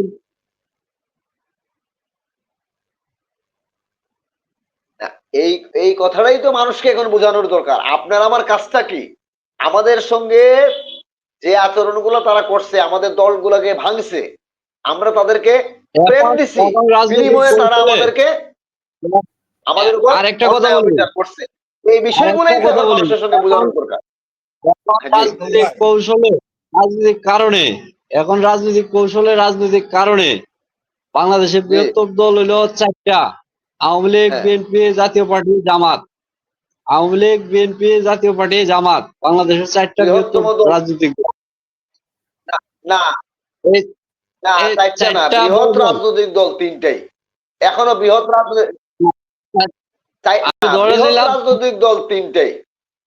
আমি এখনো, আমি এখনো ধরে- জামাতে আমি ইসলামী বলি, এখনো বৃহৎ রাজনৈতিক দলের মধ্যে রিকগনাইজ হয় নাই। তারা অন দা ওয়ে। আমি জি, অন দা ওয়ে। আমি এখন তারা হয় নাই। শুনেন, আমি তর্কের খাতিরে ধরলাম 4টা, জি, আমি তর্কের খাতিরে 4টা। 4টা দলের আচ্ছা, মধ্যে ঠিক আছে। সারা এরপর বাংলাদেশে পরে। উপজেলা জি, পর্যায়ে, সারা বাংলাদেশে উপজেলা পর্যায়ে, ইউনিয়ন পর্যায়ে জাতীয় পার্টি কম জি, বেশি হইতে পারে, নেতাকর্মী আছে সারা বাংলাদেশে। হ্যাঁ, এখন হ্যাঁ, সারা বাংলাদেশে আছে। আছে। কিছুদিন আগে ওই ফেসবুকে অনেকে লিখতো মহাসচিব কারে চায়, অনেকে লিয়া করতেছেন পোকা, অনেকে শামীম হায়দার পাটোয়ারি। আমি নিজে ব্যক্তিগতভাবে অনেকের আইডিতে কমেন্টস করছিলাম শামীম হায়দার পাটোয়ারি। আমার এই আমার একটা নিশ্চয় উদ্দেশ্য ছিল। হ্যাঁ, আমার কমেন্টস করার পিছনে একটা উদ্দেশ্য ছিল। তো আমার উদ্দেশ্যটা ছিল এরকম যে উনি আপনি ওনাকে মিডিয়া পছন্দ করেন। ব্যক্তিত্ব, সুশিক্ষিত, জি, জি, ভদ্র, ওনার যে রাজনৈতিক প্রজ্ঞা বা জ্ঞান, হ্যাঁ, সবকিছু মিলে ইয়াং জেনারেশনদেরকে গুরুত্ব দিবে। এবং জাতীয় পার্টি জি, ইয়াং জেনারেশন ডাইভার্ট হইলেই জাতীয় পার্টি বাংলাদেশের রাজনীতিতে জি, জি, অনেক দূর আগায় যাবে। আমার উদ্দেশ্যটা যেরকম ছিল, আশা করতেছি হ্যাঁ, আমাদের মাননীয় হ্যাঁ, মহাসচিব এই কাজও করতেছেন, জি, যেরকম আশা করছিলাম এরকম কাজও করতেছেন। হ্যাঁ, অনেকগুলো প্রোগ্রাম দিয়েছেন, প্রোগ্রাম দিলে হ্যাঁ, পার্টির জি, জি, জি, পার্টির ভালো, আপনার প্রোগ্রাম না দিলে পার্টির ভালো আপনার হয় না, কোনোদিনও না। এখন আমাদেরকে বাধা দেয়, কিন্তু 10 জন মানুষ চার স্টলে থাকলে 3জন বিবেকবান মানুষও থাকে। 10 জন যে বিবেকবান মানুষ এরকম না। 10 জন এক জায়গায় হ্যাঁ, বসলে 2জনেরও বিবেকবান মানুষ থাকে, বলে যে আরে এরার সাথে অন্যায় করা হইতেছে। জি, এটাই আমাদের পার্টির প্রতি 2জন মানুষের ভালোবাসার সৃষ্টি হয়। জি, প্রোগ্রাম না দিলে, বাধা না দিলে, আমাদেরকে কেউ বাধা না দিলে, হ্যাঁ, চার স্টলে বসে কেউ বলতো না যে এদের সাথে অন্যায় করা হইতেছে, দুটা মানুষের সিম্পাথি আমরা পাইতাম না। যত প্রোগ্রাম করা হবে জি, ততই আমাদের জি, প্রতি মানুষের সিম্পাথি, ভালোবাসা তৈরি হবে। হ্যাঁ, আমাদের মাননীয় মহাসচিব এই কাজটা করতেছেন, ওনারে অসংখ্য ধন্যবাদ। কিন্তু জি, জি, আমাদের, আমার একটা ব্যক্তিগত মতামত এটা, হ্যাঁ, সর্বোচ্চ যেটা হলো চেষ্টা। সর্বোচ্চ চেষ্টা করতেছে আমাদের, আমার জি, ব্যক্তিগত অভিমত যে আমাদের প্রত্যেকটা আসনে, প্রত্যেকটা উপজেলায় প্রত্যেকজন এমপি প্রার্থীকে বলে দেওয়া হোক, তোমার এলাকায় তুমি কাজ জি, করো, কোনো জি, কথা নাই, এনে প্রোগ্রাম করো। হ্যাঁ, প্রোগ্রাম করলে আমি যেমন আমার এলাকার প্রার্থীকে বলছি যে আপনি প্রোগ্রাম করেন, কি বাধা দিবে, কে বাধা দিবে? সবাই তো রাজনৈতিক কর্মী না। জি, 2.5 লক্ষ ভোটার, রাজনীতি করলে কয় কয় হাজার নেতা কর্মী আছে? 20,000, জি, জি, 25,000, এর উপরে লোক রাজনীতি করে না। সব দল মিললে নাসিরনগর উপজেলায় 30,000 নেতা নাই, কর্মী নাই। সাধারণ মানুষ, ভোটার, ভোটার দেখবে আমাকে মারতেছে, আমার দাঁড়াইতে দিতেছে না, ভোটার আমার প্রতি সিম্পাথি তৈরি হবে, ভোটার আমার প্রতি ডাইভার্ট হবে যে উনি নরম মানুষ। নরমের পক্ষে এখনো বাংলাদেশের মানুষ নির্যাতিত পক্ষে থাকে, হ্যাঁ, মানে জুলুমবাজের পক্ষে থাকে না, জি, মুসলিমের পক্ষে থাকে হ্যাঁ, ঠিক বাংলাদেশের আছে, মানুষ হ্যাঁ, ঠিক এখনো। আছে, হ্যাঁ, তো আমার মেসেজ, হ্যাঁ, আমি হ্যাঁ, একটা মেসেজ চাইতেছি জি, আমার জি, কেন্দ্র থেকে, পড়াশোনা তুমি কাজ করো, আমি কালকে থেকে কাজে নামবো।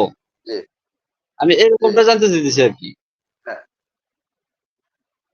জি, এনামুল ভাই, না, ব্যাপারটা হচ্ছে কি, আরেকটা জিনিস ভাই, শফিক ভাই, ভাই একটু, এখানে এখানে এনামুল এখানে ভাই, ওপেন কিন্তু এখন যেহেতু দলীয় সিদ্ধান্ত এখন ফাইনাল হয় না।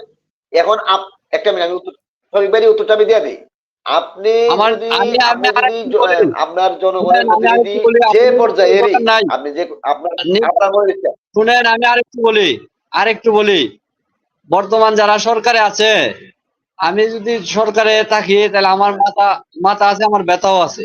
জি এরা কিভাবে নির্বাচন দিতে হবে, কিভাবে সেভ এক্সিট নিতে হবে, এটা এদের মাথা ব্যথা আছে। সারা জীবন তো আর এই চেয়ারে বসে থাকতে পারবে না। অনির্বাচিত সরকার সারা জীবন বসে থাকতে পারবে? এদের প্রয়োজন আছে। এরা না নির্বাচন না দিবে, মানে আজ না হয় 2 মাস পরে, নির্বাচন 2 মাস পিছাইতে পারে, কিন্তু এরা নির্বাচন দিবে। এবং নির্বাচনটা গ্রহণযোগ্যতা করার জন্য বিএনপি এত বড় দল, এরা নিশ্চিত ক্ষমতায় আসবে জানে, কিন্তু এরা 14 সালের নির্বাচনের মতো একতরফা নির্বাচনের তকমা নিবে না। তকমা নিবে না মানে জাতীয় পার্টিকে চাইবে এরাও নির্বাচনে আসুক। বিএনপির প্রয়োজনে বিএনপি চাবে জাতীয় পার্টি নির্বাচনে আসুক। কিন্তু আমি নির্বাচনের কথা ভাবি না, নির্বাচনের দরকার নেই আমার। আমার সাংগঠনিক অবস্থা, আমার কর্মী বাড়ানো, আমার কমিটি করা, এগুলো তো আমার হ্যাঁ প্রয়োজন আছে আমার দলের স্বার্থে। হ্যাঁ করা প্রয়োজন নির্বাচন আছে। হোক বা এক্ষেত্রে না আমি হোক আমার দরকার নাই। এনামুল ভাই, হ্যাঁ নির্বাচন এগুলো হোক এনামুল বা ভাই, না হোক আমার দরকার নাই। হ্যাঁ আমি জানতে চাই না নির্বাচন কবে হবে, হ্যাঁ 2026 সালে হবে, জি জি 2028 সালে জি। হবে, আমার কোনো আপত্তি নাই। আমার সাংগঠনিক অবস্থা আমি তৈরি করবো, হ্যাঁ আমার ভিত্তি আমি মজবুত করবো। এখন তাইলে আমার কমিটি করতে জি হবে, আমার কাজ এখন করতে হবে। নির্বাচন হইলেও আমার হ্যাঁ কমিটি নাই, এখন আমার এজেন্ট দেওয়ার মতো জি লোক নাই। এনামুল নির্বাচন ভাই, করে লাভটা জি কি ভাই? এখন শফিক ভাই শফিক সাহেব, এই ফাঁকে আমি আমি আমি একটা মিনিট বলি এনামুল ভাই, জি তারপর আপনি আমি বলেন। অন ভাই আমি হ্যাঁ হ্যাঁ বলেন বলতেছিলাম যে বিগত দিনে তো আপনার 91 এর পর থেকেই তো নানান ভাবে জাতীয় পার্টি সব নির্বাচনে অংশগ্রহণ করছে। কোনোটা জোটগত, হ্যাঁ কোনোটা একক, হ্যাঁ কোনোটা আবার দোসর হয়ে, কোনোটা যেভাবে হোক নির্বাচনে কোনোটা অংশগ্রহণ ইচ্ছাকৃত করছে, কোনোটা জোর কইরা বাধ্য হইয়া জোর করে। হ্যাঁ, অংশগ্রহণ হ্যাঁ হয়েছে। তো এই অংশগ্রহণ করে প্রত্যেকটি নির্বাচনে হ্যাঁ অংশগ্রহণ করে প্রত্যেকটি নির্বাচনে আসন সংখ্যা কমেছে নাকি বেড়েছে? কোন একটি নির্বাচনে কি একটি আসন সংখ্যা বাড়াইতে পারছেন? না কমছে 91 এর পরে আপনার 96 এর কমছে নির্বাচন, 96 এর পরে 2001 এর নির্বাচন, একের পরে 7 এর 9 এর নির্বাচন, কোনোটাতে কি বেড়েছে একটা আসন সংখ্যা? এটা হলো আমার একটা প্রশ্ন। আর এ হলো না কমছে যেহেতু আমার প্রতিবারই আসন তো সংখ্যা বাড়তেছে না, হ্যাঁ আমি ওইরকম প্ল্যাটফর্ম তৈরি করতেছি না নির্বাচনে গিয়ে। জাস্ট হ্যাঁ কিছু হাতে গোনা কিছু সংখ্যক হ্যাঁ লিডারকে বা নেতাকে হ্যাঁ নানান সুযোগ সুবিধা তৈরি করার একটা রাস্তা করে দেওয়া হচ্ছে পার্টির নামে। আর পার্টি যে সাধারণ যে জনগণ, তাদেরকে বঞ্চিত করা হচ্ছে বা তাদেরকে লাঞ্ছিত করা হচ্ছে ওই নির্বাচনে অংশগ্রহণ করে। তাহলে প্রশ্ন দাঁড়ালো, আমার যদি ভোট সংখ্যায় কমে, ভোটের পার্সেন্টেজে যদি কমতে থাকে দিনকে দিন, তাহলে আমি কেন সেই নির্বাচনে অংশগ্রহণ করব? তাহলে আমি আমি প্রয়োজনে গ্যাপ দিব। যেমন 2014 সালে বিএনপি এক দফা আন্দোলন ছিল, তত্ত্বাবধায়ক সরকারের অধীন ছাড়া আমরা নির্বাচনে অংশগ্রহণ করব না। সেটা ভালো হয়েছে খারাপ হয়েছে সেটা পরের বিশ্লেষণ। কিন্তু নেতা কর্মীদের তো ঐক্যবদ্ধ একভূত করার একটা সুযোগ তারা পেয়েছে, নির্বাচনে না গিয়েও কিন্তু তারা ঐক্যবদ্ধ। তাহলে আপনারা বারবার নির্বাচনে গিয়ে আপনাদের পজিশন দিনকে দিন কমাচ্ছেন, প্রয়োজনে এক নির্বাচনে আপনি অংশগ্রহণ করলেন না, আপনি একটা আসন না পেলেন, সরি অংশগ্রহণ করলেন, একটা আসন কোথাও না পেলেন, একটা আসনও কোথাও না পেলেন, বাট আপনি রাজনৈতিক ভাবে তো স্বয়ংসম্পূর্ণ হয়ে গেলেন, 300 আসনে আপনি এস্টাবলিশড হয়ে গেলেন কোনো না কোনো ভাবে। এটা কি বেটার না? পরের আসনে আপনার সুযোগ তৈরি হইতে পারে। হ্যাঁ মামুন ভাই আমি হ্যাঁ না আমি আপনার কথা তো যুক্তিসঙ্গত আমি বলি এনামুল এখন ভাই, এনামুল আপনি ভাই, তো নিজেও জানেন জি 2024 জি বলেন 2024 সালের নির্বাচন, এখানে আরেকটা জিনিস, একজন লোক যদি আমাকে ভোট দেয়, এক শফিক ভাই, একজন লোক যদি আমাকে ভোট দেয়, আমি যদি ফেল করি, আমার যতটুকু কষ্ট লাগে আমার থেকে লাগবে, আমার থেকে একটু বেশি লাগবে ওই লোকটা আমার ব্যথা ব্যতীত হবে। যখন দ্বিতীয়বার যখন আমি আবার নির্বাচনে প্রার্থী হব, তখন আমার প্রতি আরেক রকম অন্যরকম একটা ভালোবাসা থাকবে, তার কাজ করার স্পৃহা মন মানসিকতা অনেকটাই বেড়ে যাবে। এতে কি আপনি বিশ্বাস করেন কিনা?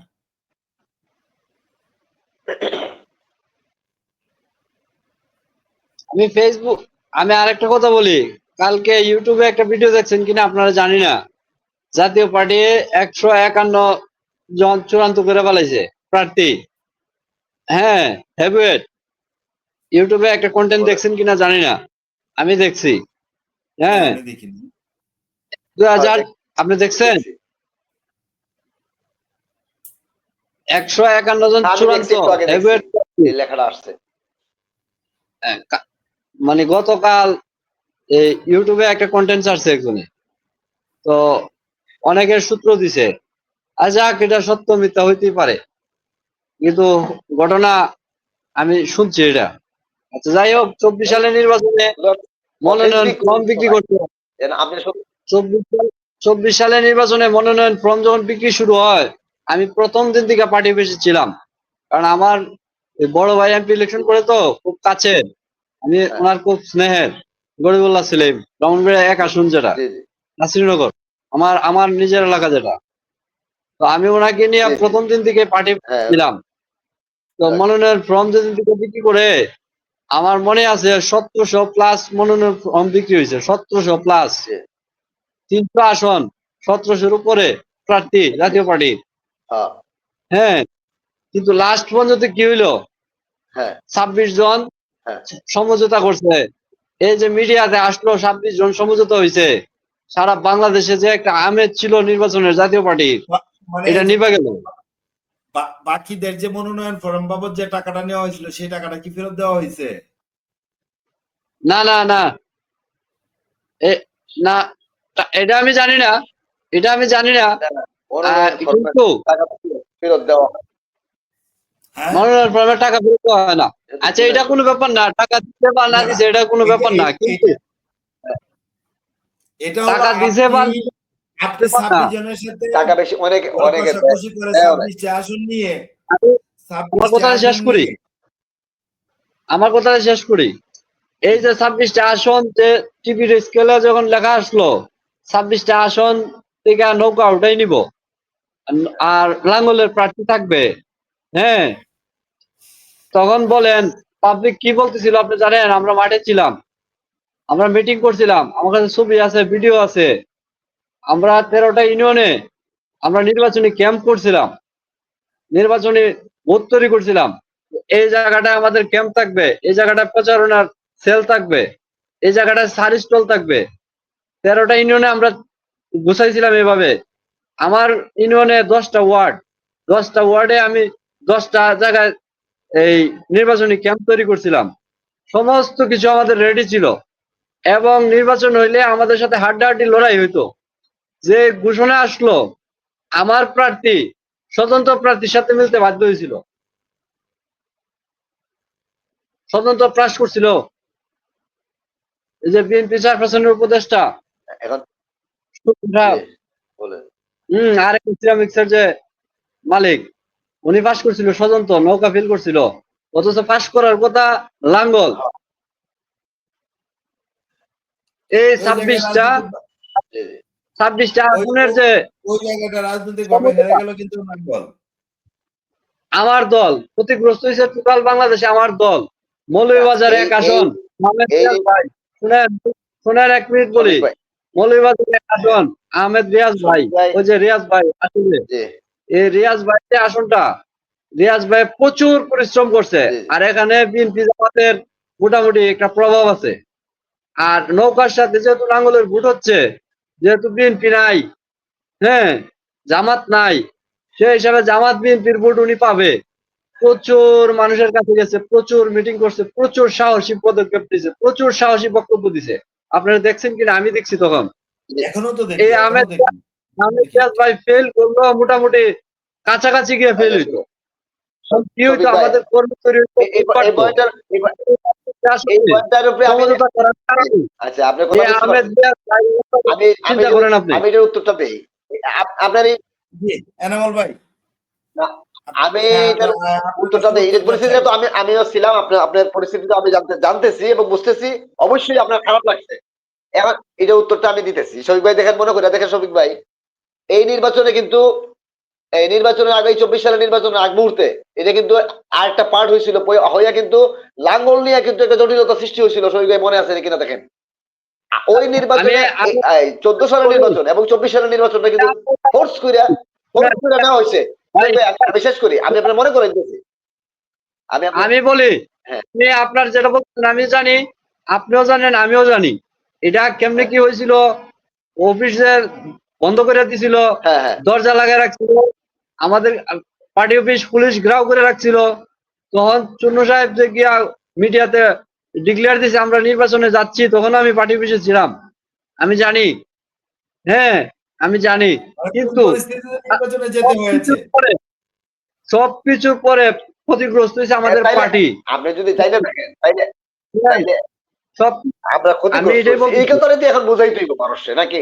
এখন এই বিষয়টা আমি এটা উত্তরটা দিই সংক্ষেপে, মানে আপনি তো আপনি ক্ষতিগ্রস্ত হয়েছেন, আমি এই পয়েন্টই বলতেছি যে এখন বাধ্য করিতে নেওয়া হয়েছে পরিস্থিতির কারণে, আমাদের এমন একটা পরিস্থিতি সৃষ্টি করছে, যদি এখন তখন জি এম কাদের স্যার না যাইতো তাহলে লাঙ্গলটা নিয়ে ঝামেলা সৃষ্টি করে দিত, এমন একটা মানে ইয়ের মধ্যে ফালাইছে, গেরাকলে ফালাইছে।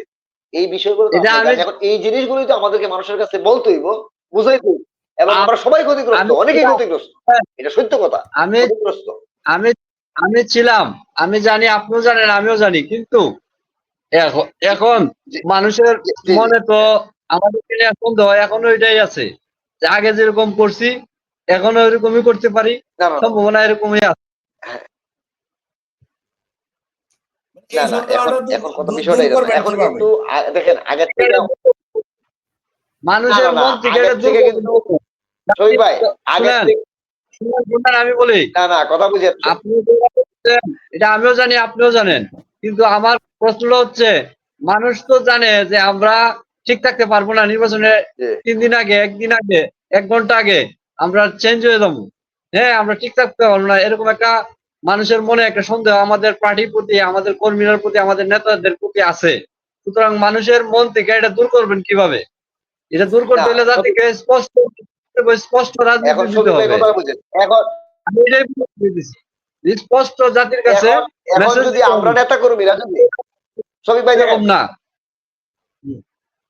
এখন শফিক ভাই আমি কথাটা শেষ করে দেখেন, এখন আপনি এখানে নমিনেশন চাইতেছেন, মনে করেন আমিও এখানে নমিনেশন চাইতেছি, এখন দল যদি সিদ্ধান্ত নেয়, দল যদি সিদ্ধান্ত নেয় না আমরা যেমন জামাতের সাথে বিএনপির সাথে এরা জুট করে আসনের, আমি উত্তরটা শেষ করি ভাই মোহাম্মদ ভাই।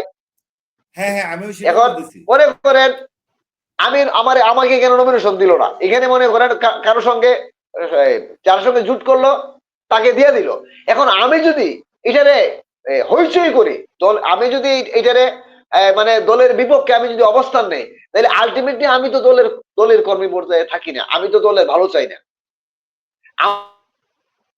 আমাদের এই জিনিসগুলো যদি না বুঝি, আমরা দলের ফাইনাল সিদ্ধান্ত যদি, ফাইনাল কমান্ড যদি আমরা না মানি, এখন আমি চাইতেছি, এখন আমি এখানে ঢাকা শহরে চাইতেছি, এখন যে কোনো কারণে একটা টাইমে মনে করেন আমরা দল কোনো না কোনো কারোর সঙ্গে জুট করতে পারে, আসন ভাগাভাগি করতে পারে, কোনো না কোনো কারণে এখানে বলতে পারে যে তুমি প্রত্যাহার করো, হ্যাঁ প্রত্যাহার করো। এখন আমি যদি প্রত্যাহার না করি, অথবা দলের বিরুদ্ধে আমি বিভিন্ন অপপ্রচার করি, তাহলে এটা কি আমার দলের শৃঙ্খলার মধ্যে পড়ে? এটা কি আমার এই দলের কর্মীর মধ্যে আচরণের মধ্যে পড়বে? আমি কি তখন আমি দলের একজন কর্মী হিসেবে পরিচয় দিতে পারবো? আমাদের এখানে এই জিনিসগুলো যদি আমরা যদি শৃঙ্খলা না মানি, চেইন অফ কমান্ড না মানি, যে সমস্যাগুলো আওয়ামী লীগেও হয়, বিএনপির মধ্যে হয়, আমাদের মধ্যে হয়, এটা কিন্তু জামাতের মধ্যে হয় না। এই জিনিসগুলো আমাদের খেয়াল রাখতে হবে, বা আমরা সবাই ক্ষতিগ্রস্ত হই, যারা নির্বাচনে যায় নামে তারা ক্ষতিগ্রস্ত হয়, কিন্তু তারপরও আমরা দলের কমান্ড মানতে হবে।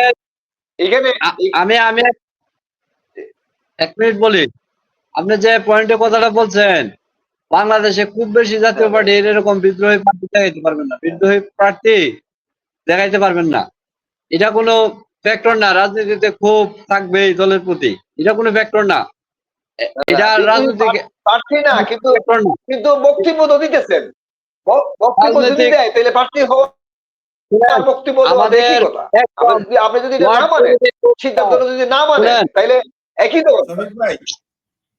আমাদের সুমন ওয়ার্ড ভাই, কমিটির একজন আমি একটা সদস্য প্রশ্ন করতে চাই। মনে মনে বিশ্বাস আপনি করে আপনি কা- যে কার আমরা জন্য যে রাজনীতি করেন? কাদের জন্য রাজনীতি করেন? আপনার রাজনীতির উদ্দেশ্যটা কি? আপনি কার জন্য, কাদের জন্য রাজনীতি করেন? আপনার রাজনীতির উদ্দেশ্যটা কি? রাজনৈতিক উদ্দেশ্য, প্রত্যেকটা রাজনৈতিক কর্মীর রাজনৈতিক উদ্দেশ্য হলো মানব কল্যাণে কাজ করা। প্রত্যেকটা রাজনৈতিক কর্মীর উদ্দেশ্য হলো মানব কল্যাণে কাজ করা। মানব কল্যাণে কাজ করা। মানব কল্যাণ মানব কল্যাণ করতে হলে আপনার সংসদে যেতে হবে, এই তো কথা। আপনার চেয়ারম্যান হতে হবে, আপনার আহ একটা দায়িত্ব পাইতে মানব হইব। কল্যাণে কাজ করতে আপনি যে হলে আপনার একটা দায়িত্ব চেয়ার পান, দরকার। সংসদে পান, ইউপিতে চেয়ার পান, উপজেলাতে পান, আপনার একটা দায়িত্ব পাইতে হইব। দায়িত্ব পাইতে হবে, আপনার একটা চেয়ার দরকার। সেই চেয়ারটা তো আপনার এই যে 5টা 7টা 10টা এমপি দিয়ে তো আপনার চেয়ার তৈরি হবে না। আপনার তো মিনিমাম একটা সংখ্যাগরিষ্ঠতা রাখবে। আপনার তাইলে কথা বলার আপনার মতো একটা আপনার চেয়ার বাড়াইতে হইলে সাংগঠনিক অবস্থা বাড়াইতে হইব। সাংগঠনিক অবস্থা বাড়াতে হবে। সাংগঠনিক অবস্থা বাড়াতে হলে কি করতে হবে? আপনার প্রত্যেকটি আসনে হ্যাঁ, আমার জোট দরকার। আমার একটা আসনও আমি পাবো না, আমাদের আমি হ্যাঁ এমনিতে থাকবো। বাট আগামীর জন্য একটা প্ল্যাটফর্ম কিন্তু আমরা তৈরি করে রাখতে পারি।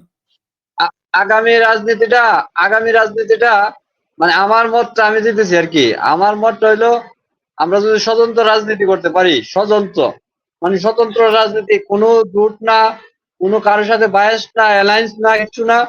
আমরা স্বতন্ত্র রাজনীতি করতে পারলে সারা বাংলাদেশের জাতীয় পার্টি জাগ্রত হবে।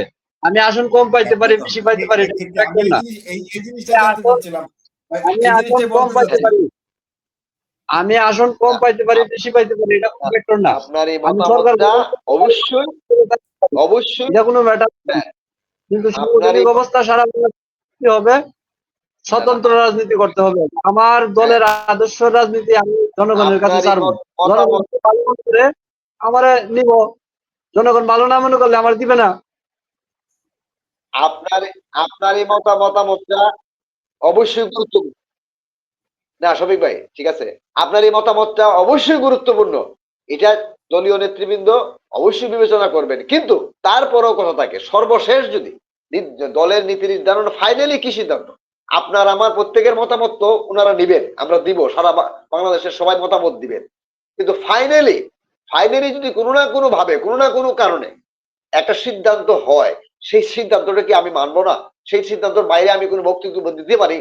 অফকোর্স দেওয়াটা মানবেন, আবার ঠিক দলের হবে না। হাইকমান্ডের বাইরে আপনার তো একটু ধৈর্য ধরে চেষ্টা করতে হবে। দলের ফাইনাল অফকোর্স হাইকমান্ড মানবেন, ফাইনালি, বাট হ্যাঁ সিদ্ধান্তটা তো ফাইনালি আসতে উনি হবে ওনারা আপনার। যেটা করেন এটা আমাদের মানতে হবে, এবং এটার বাহিরে আমার কথা বলা যাবে না। এটার বাহিরে আমাদের কথা বলা যাবে না। মনে করেন ক্ষতি হয়েছে, আমার ক্ষতি হয়েছে, দলে কোনো না কোনো ভাবে সিদ্ধান্ত, যেমন আমরা যেমন বিবাহ করা, ওই একটু আগে বলছিলাম যে বিবাহ করলে পরে, বিবাহ করার সময় কেউ তো জানে না যে 5 বছর পরে এটা ডিভোর্স হইতে পারে। এখন একটা সিদ্ধান্ত নিলেন, সিদ্ধান্ত নেওয়া হইলো, এটা নেওয়া হয় ভালোর জন্য, কিন্তু হয়তো বা কোনো না কোনো কারণে, পরিস্থিতির কারণে, কম্পিটিশনের কারণে আমরা যখন খেলতে নামি আমরা কিন্তু অপরকে গোল দিব এবং নিজে জিতবো এই আশাই নামি। কিন্তু পরিস্থিতির কারণে, আমাদের ভালো প্লেয়ার থাকার পরে পরিস্থিতির কারণে আমরা হয়তো দেখা গেছে একটা গোলে, আমিও 3টা গোল দিছি কিন্তু আমি খাইয়া লাইছি 4টা। পরিস্থিতির কারণে আমি এখানে মানে জিততে পারলাম না। এইটার জন্য তো কাউকে দোষারোপ করলে হবে না, আমাদের পর্যালোচনা করতে হবে। হ্যাঁ, আর আমাদের কি কোন আর কোন জায়গাতে আমাদের এখানে দোষারোপের সমস্যা, প্রশ্নটা কোন কোন আসতেছে না। ডিফেন্স, আমাদের ডিফেন্সের সমস্যা নাকি অফেন্সের সমস্যা। কথা রইলো এই এ- জিনিসগুলো পর্যালোচনা করে আমরা আগাইতে হবে, পরামর্শ দিতে হবে, কিন্তু ফাইনালি আমার সিদ্ধান্তটা মানতে হবে, চূড়ান্ত সিদ্ধান্তটা মানতে হবে। এখানে আমার ওভারটেক করা যাবে না, পাবলিকলি কোনো বিরূপ মন্তব্য করা যাবে না। এটা দলের শৃঙ্খলার মধ্যে পড়ে না। এটা হলো আমার একটা অনুরোধ সবার প্রতি। যেমন 2000 এখন শফিক ভাইয়ের কাছে আমার বিশেষ একটা অনুরোধ থাকবে। আপ- আমি আমার কথা, আমি শুনেন, আপনার কাছে একটা কথা শুনেন, আমি এক কথা শেষ করে তারপর আপনার কথা শুনবো।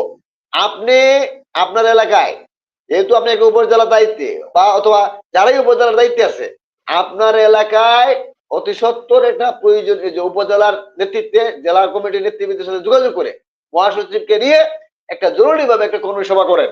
আমার এটা অনুরোধ থাকবে, দলীয় ভাবে একটা কর্মী সভা, আপনাদের এখানে ভালো অবস্থান আছে আমি জানি, এই কারণে আপনার এই আমি পরিস্থিতিটারে আপনি একটা জরুরি ভাবে একটা কর্মী সভার ব্যবস্থা করেন। এটা হলো আমার অনুরোধ, আপনার প্রতি আমার আমি থাকবে, এটা মনে করেন।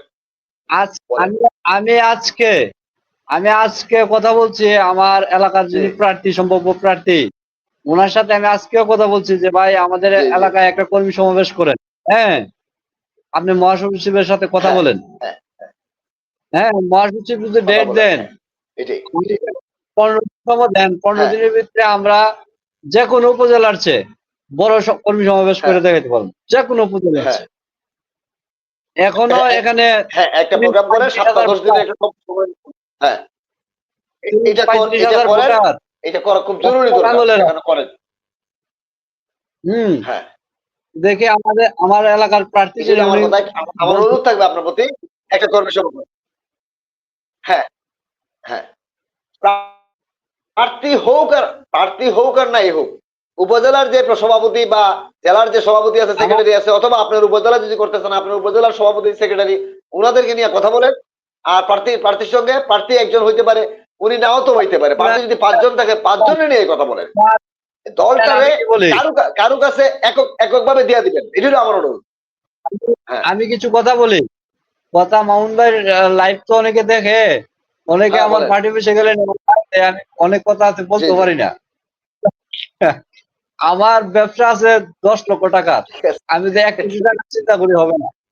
হ্যাঁ, হ্যাঁ আমার 10 লক্ষ টাকার না ব্যবসা আছে, আমার চিন্তা করতে হবে 10 লক্ষ টাকারই, আমি 1 কোটি টাকার চিন্তা করলে হবে না। না হ্যাঁ খুব বেশি হলে 15 বা 20, হ্যাঁ, মানে 15 বা 20 আমি আমি চিন্তা 1 কোটি করতে টাকার পারি চিন্তা যে করতে আমার হবে না। আমার 10 এখন আছে, আমি আর 5 আমি ম্যানেজ করতে পারবো, 15 দিয়ে আমার কাজ হবে, আমি কাজ আমি এক চালিয়ে কোটি যেতে টাকার পারবো। চিন্তা করলে আমি তো পাগল হয়ে আমার যাবো, আমার আমার একটা ব্যবসা তো অনুরোধ তৈরি হয়ে যাবে। হ্যাঁ, আমার একটা আমি বলি আমি না বলি আমার ভাই, একটা অনুরোধ থাকবে কারো একজনের উপরে ডিপেন্ড করবেন না দলের সবাই মিলে যৌথভাবে প্রোগ্রামটা করেন কোন এমপি আমি প্রার্থীর উপরে আমি ডিপেন্ড করে না একজন উপজেলা আমি প্রার্থীর বলি উপরে ডিপেন্ড আপনাকে, করে না সবার সম্মিলিত প্রচেষ্টায় করেন সবাইকে নিয়ে করেন জি বুঝতে পারছি, আমার কথা শুনেন। আমার এলাকার ইউনিয়ন কমিটির সভাপতি সেক্রেটারি যারা আছে, জি বলেন হ্যাঁ, ইউনিয়ন কমিটির সভাপতি সেক্রেটারি যারা আছে এরা তো মোটামুটি জি ধরেন জি একটা অবস্থা থাকলে ইউনিয়ন কমিটির সভাপতি সেক্রেটারি হয় নাকি? আমাদের 13টা ইউনিয়নে, হ্যাঁ হ্যাঁ আমাদের অবশ্যই নাসিরনগর আপনাদের এলাকা উপজেলা তো আপনার ধনী এলাকা ভালো হ্যাঁ ইউনিয়নে ইউনিয়ন কমিটি আছে। হ্যাঁ সবাই তো এটা ধনী আমার নিজে মানুষ করা, আমার নিজের এবং শ্রম ব্যবসায়ী ঘাম মানুষ দিয়া করা, হ্যাঁ আমার নিজের শ্রম ঘাম দিয়া করা। জি হ্যাঁ, 13টা ইউনিয়নে ইউনিয়ন কমিটি করা, আমি নিজের শ্রম ঘাম দিয়ে করা, এবং প্রত্যেকটা ইউনিয়ন কমিটির পেপারে ওদের ফোন নাম্বার সহ দেওয়া আছে। বাংলাদেশে কোথাও জাতীয় পার্টির এরকম কমিটি আছে কিনা আমি জানি না। হ্যাঁ, একদম প্রত্যেকটা নেতা কর্মীর ফোন নাম্বার সহ দেওয়া আছে, এবং জিজ্ঞেস করা হয়েছে যে আপনি কি কমিটিতে থাকবেন, আমি আপনাকে জানার এই জন্য পদ দেওয়া হইতেছে, আপনাকে সদস্য বানানো হইতেছে। শুনেন, 1 মিনিট বলি। আমার মতো মন থেকে, আমার হ্যাঁ জানা মতে বাংলাদেশে কোথাও কমিটি করছে বা কমিটির লিস্ট আছে জাতীয় পার্টির, আমার মনে হয় না আর কি। কারণ আমি প্রমাণ সহকারে দিতে পারুম, আপনি যে কোনো দিন চাইলে আমি দিতে পারুম। আমার কাছে লিস্ট আছে, ফোন নাম্বার আছে, জাতীয় পার্টির জি পেডে প্রত্যেকের ফোন নাম্বার আছে, প্রত্যেকের গ্রাম উল্লেখ করা আছে, প্রত্যেকের নাম উল্লেখ করা আছে, পদ উল্লেখ করা আছে। এইভাবে আমরা মানে কমিটি করার পরে আমরা উপজেলা সম্মেলন শফিক ভাই করতে পারি নাই। এইভাবে হ্যাঁ ইউনিয়ন কমিটি করার পরে আমরা উপজেলা সম্মেলন করতে পারি নাই, উপজেলা সম্মেলন হয় নাই। আমি জাতীয় পার্টি করি 2009 সাল থেকে, যখন মহাজোট হয়েছিল তখন থেকে আমি জাতীয় পার্টি করি, আমার আপনি রাজনৈতিক জীবন শুরু। এর আচ্ছা আগে আপনি আমি এখন কোনোদিন রাজনীতি করিনি। আপনি 1 মিনিট শুনেন, আপ- আজ পর্যন্ত বৈধ কোনো আচ্ছা কমিটিতে, কোনো আমি কমিটিতে আমার নামটা আজ পর্যন্ত নাই। জানার লেগে বলতেছি আমার নামটা, আমি আপনি আপনাকে বলি কোন আপনি জেলা এখন কমিটি, নাসিরনগর উপজেলার কোন দায়িত্বে আমি আছেন আমি জানার জন্য সদস্য বলতেছি আপনি নাসিরনগর উপজেলার এখন কোন দায়িত্বে আছেন কোন দায়িত্বে আছেন জাতীয় পার্টির কোন দায়িত্বে আছেন আমি এটাই জাতীয় বলতেছি, পার্টির কোন আপনি আমার দায়িত্বে আছেননি নাসিরনগর উপজেলায় নাকি কোন আগে শুনেন, তারপরে হ্যাঁ আমার জিজ্ঞেস করেন। হ্যাঁ আমি এই যে মহাজোট করছিল, আওয়ামী লীগের সাথে জোট হ্যাঁ করছিল, তখন থেকে আমি জাতীয় পার্টি করি। এখন পর্যন্ত বৈধ কোনো কমিটি, মানে কেন্দ্রে অনুমোদন দিছে বা জেলা কমিটি অনুমোদন দিছে বা উপজেলা কমিটি, আমি দায়িত্বে ছিলাম, অনেকবার দায়িত্বে ছিলাম। নাসিরনগর উপজেলা সাংগঠনিক এর দায়িত্বে ছিলাম জাতীয় পার্টির মূল দলের। কিন্তু কোনোদিন আমি বৈধ পেপার পাই নাই যে এই কমিটিতে আমি আছি, এটা জেলা কমিটি অনুমোদন করছে। আজ পর্যন্ত আমি সম্মেলন করতে পারি নাই, বহুবার চেষ্টা করছি।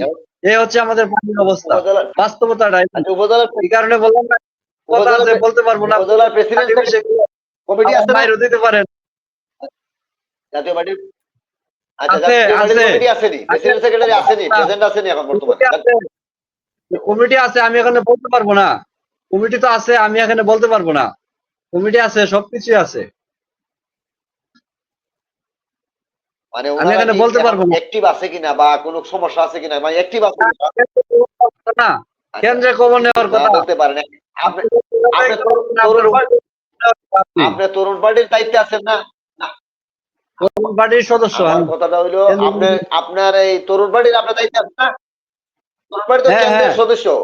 এখানে এখানের তরুণ পার্টির যারা আছে, কে আছে বা কে দরকার পড়লে আপনি যদি জাতীয় পার্টি নিয়ে যদি মনে করেন ঝামেলা, যে ওনারা এখানে অ্যাক্টিভ না বা আগ্রহী না, আপনি প্রয়োজনে তরুণ পার্টির ওই উপজেলা নেতৃত্বে বা জেলা কমিটির নেতৃত্বে একটা কর্মী সভা করেন।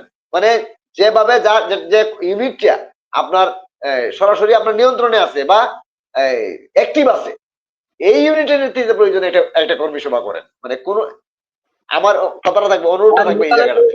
তারপরে যখন যদি মহাসচিব এখানে আসে, আসার একটা ব্যবস্থা করেন। লোকালে পলিটিক্স করলে অনেক কিছু মাইনাস চলন লাগে, অনেক কিছু নিয়ন্ত্রণে থাকা লাগে, বুঝছেন? হ্যাঁ হ্যাঁ হ্যাঁ, সবাই নিয়ে ম্যানেজ করে চলা লাগে। হ্যাঁ, এটা এটা এছাড়া উপায় নাই, কি করবেন এখন? ওই আমার কথা লাগে। হলো যে সবাই যদি ম্যানেজ করতে, হ্যাঁ, প্রয়োজনে যে ইউনিটটি আপনার লোকালে নিয়ন্ত্রণে আছে, এই ইউনিটের নেতৃত্বে আপনি কর্মী সভা করেন। শুনেন শুনেন, আমি জাতীয় পার্টি করি, আমি আমি জাতীয় পার্টি করি 2009 সাল থেকে। যিনি আপনি আমার এলাকার এমপি প্রার্থী, যিনি আপনি তো, আমার এলাকার এমপি প্রার্থী, উনি জাতীয় পার্টি করে বললে দেখেন 30 বছর হয়েছে। হ্যাঁ এখন আমি উনার জাতীয় পার্টি চাইরা হ্যাঁ হ্যাঁ, আমি তরুণ পার্টির কমিটি করে কর্মী সমাবেশ করুম, এটা কি হয়? এটা কি মানায়? নাকি উনার সাথে আমার সম্পর্ক খারাপ? না না, আমি উনি যে আমি এখানে ব্যর্থ, এখানে কিছুই না না। না না, আমি হাতি আপনি ওইটারে নেগেটিভ, শুনেন, না না না, আপনি ওইটারে নেগেটিভ ভাবে নিয়েন, আমার কথাটা বোঝার চেষ্টা করেন। আমি কইছি যে না আপনি জাতীয় পার্টির কমিটি আন্ডারে করতে হবে। ওই ওই এমপি প্রার্থী আমি চিনি না। না, আপনি যদি এভাবে খালি শুধু একজন এমপির উপরে ডিপেন্ড হয়ে যান, এটা রাজনীতির কোনো সিস্টেম না।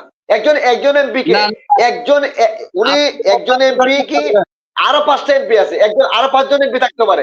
এখন আপনি একজন এমপির উপরে যদি খালি ডিপেন্ড হয়ে একজন এমপির কথা বল, তাহলে এটা কোনো রাজনৈতিক কর্মকাণ্ড হইতে পারে না, এটা কোনো দলের চেইন অফ কমান্ড হইতে পারে না। তার সাথে আমাদের কোনো সমস্যা নাই। সমস্যাটা হচ্ছে যে জায়গায় পারতেছে না, আমরা তো ওই জায়গায় গিয়ে কিছুই না, বাচ্চা।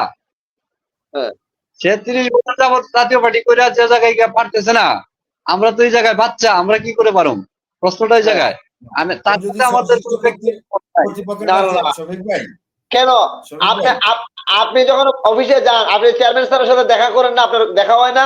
আপনি তো প্রায়ই অফিসে আসেন, আপনি তো চেয়ারম্যান স্যারের সাথে কথা বলেন, তারপরে মহাসচিবের সাথে আপনার কথা হয়। পারবে না কেন? পারবে না কেন? আপনি, উনি যদি মনে করেন উসে না বলতে পারে, না আসতে পারে, বা কেউ যদি উনাকে ডিস্টার্ব করে বাধা দেয়, আপনি ওইখানে কাভার দেন, ওনার সহযোগিতা করেন, সমস্যা কি? কিন্তু কথা হলো অন্যরা তো মিলে চলতে হবে। এখন একজন এমপি কে যদি কেন্দ্রের প্রার্থীকে যদি নিয়ে আসেন, এখানে যদি আরো 2জন প্রার্থী থাকে, তাইলে তো এখানে কন্ট্রাডিকশন লাগবেই, এখানে সমস্যা সৃষ্টি হইবে। এটা তো আপনি কোনো রাজনৈতিক কর্মীর, আপনি যদি 3জন প্রার্থী থাকে এখানে, যে মূলত দলের যারা প্রেসিডেন্ট সেক্রেটারি, তাদেরকে লইয়া প্রার্থীরা নিয়ে আমাদের সবাই নিয়ে আপনি আসতে হবে। হ্যাঁ, আমাদের আমাদের কিশোরগঞ্জ ভাই, আমাদের এখানে গ্রুপিং নাই। আমার আসনে কোনো শরীফ ভাই, গ্রুপিং নাই, একক প্রার্থী। আমাদের আসনে কোনো গ্রুপিং নাই, একক প্রার্থী। আচ্ছা, এবং তাহলে কেউ বলে না যে আমি নির্বাচন করুন। তাইলে তো সমস্যা, সবাই তাইলে তো সমস্যা নাই, তাইলে তো সমস্যা নাই, শুনেন, তাইলে আর সমস্যা কিসের? তাইলে তো আর কোনো সমস্যা তিনটা নাই। আছে, সমস্যা আছে, আপনি বোঝার চেষ্টা করেন, আমার বলতে দেন, তাইলে বুঝতে পারবেন। আমাদের পুরা উপজেলায় একজন প্রার্থী আগে ছিল রেজন আহমেদ, উনি মারা গেছে, এখন ওনার ছোট ভাই। এবং সবাই এক বাক্যে ওনাকে সমর্থন দেয়, কেউ কোনোদিন বলে নাই যে আমরা প্রার্থী হবো, আমরা চেষ্টা করবো। এটা চেষ্টাটুকু করে না, প্রার্থীর প্রতি দূরের কথা। উনি ভালো মানুষ, দলমত নির্বিশেষে সবার সাথে ওনার একটা ভালো সম্পর্ক আছে। ওনার আইডির লিঙ্কটা দিয়ে মনে আপনি ওনার দেখেন, ওনার সাথে সবার দলমত নির্বিশেষে ওনার সম্পর্ক আছে। রেজওয়ান ভাই থাকতে আর শ্রীনগর উপজেলা নিয়ে কেউ এত মাথা ব্যথা করে নাই। মানে টেনশন করে নাই। কমিটি করছে, রেজন ভাই সব বুঝছে, কিন্তু রেজন ভাই মারা যাওয়ার পরে উনি আসার পরে দায়িত্বে মানে রাজনৈতিক ভাবে কোনো এক কারণে, অজানা কারণে এখানে অনেক কিছু হইতেছে বা ঘটতেছে, যার কারণে আমাদের পার্টির ক্ষতি হচ্ছে। জি, যে কোনো উপজেলায় বলেন, যে কোনো ইউনিয়নে বলেন, যে কোনো ওয়ার্ডে বলেন, যখন একের অধিক প্রতিদ্বন্দ্বী তৈরি না হবে সেই পার্টি তত সংগঠিত হয় না। এটা কিন্তু না না, বাস্তবতা। আমি যখন বলি আপনার এক মিনিট একটা এলাকায় যখন একটা এলাকায় মামুন ধরেন আপনি কিশোরগঞ্জ, বর্তমানে কিশোরগঞ্জের আমি পরিস্থিতিটা বলি। কিশোরগঞ্জ একটা দলের প্রার্থী আছে 9 জন, হেভিওয়েট প্রার্থী, মানে কাকে রেখে কাকে দিবে এই মধুর সমস্যায় কিন্তু আছে বর্তমানে। এই মধুর সমস্যায় বিরাজ করতেছে তারা। তো সেই ক্ষেত্রে কি করবে?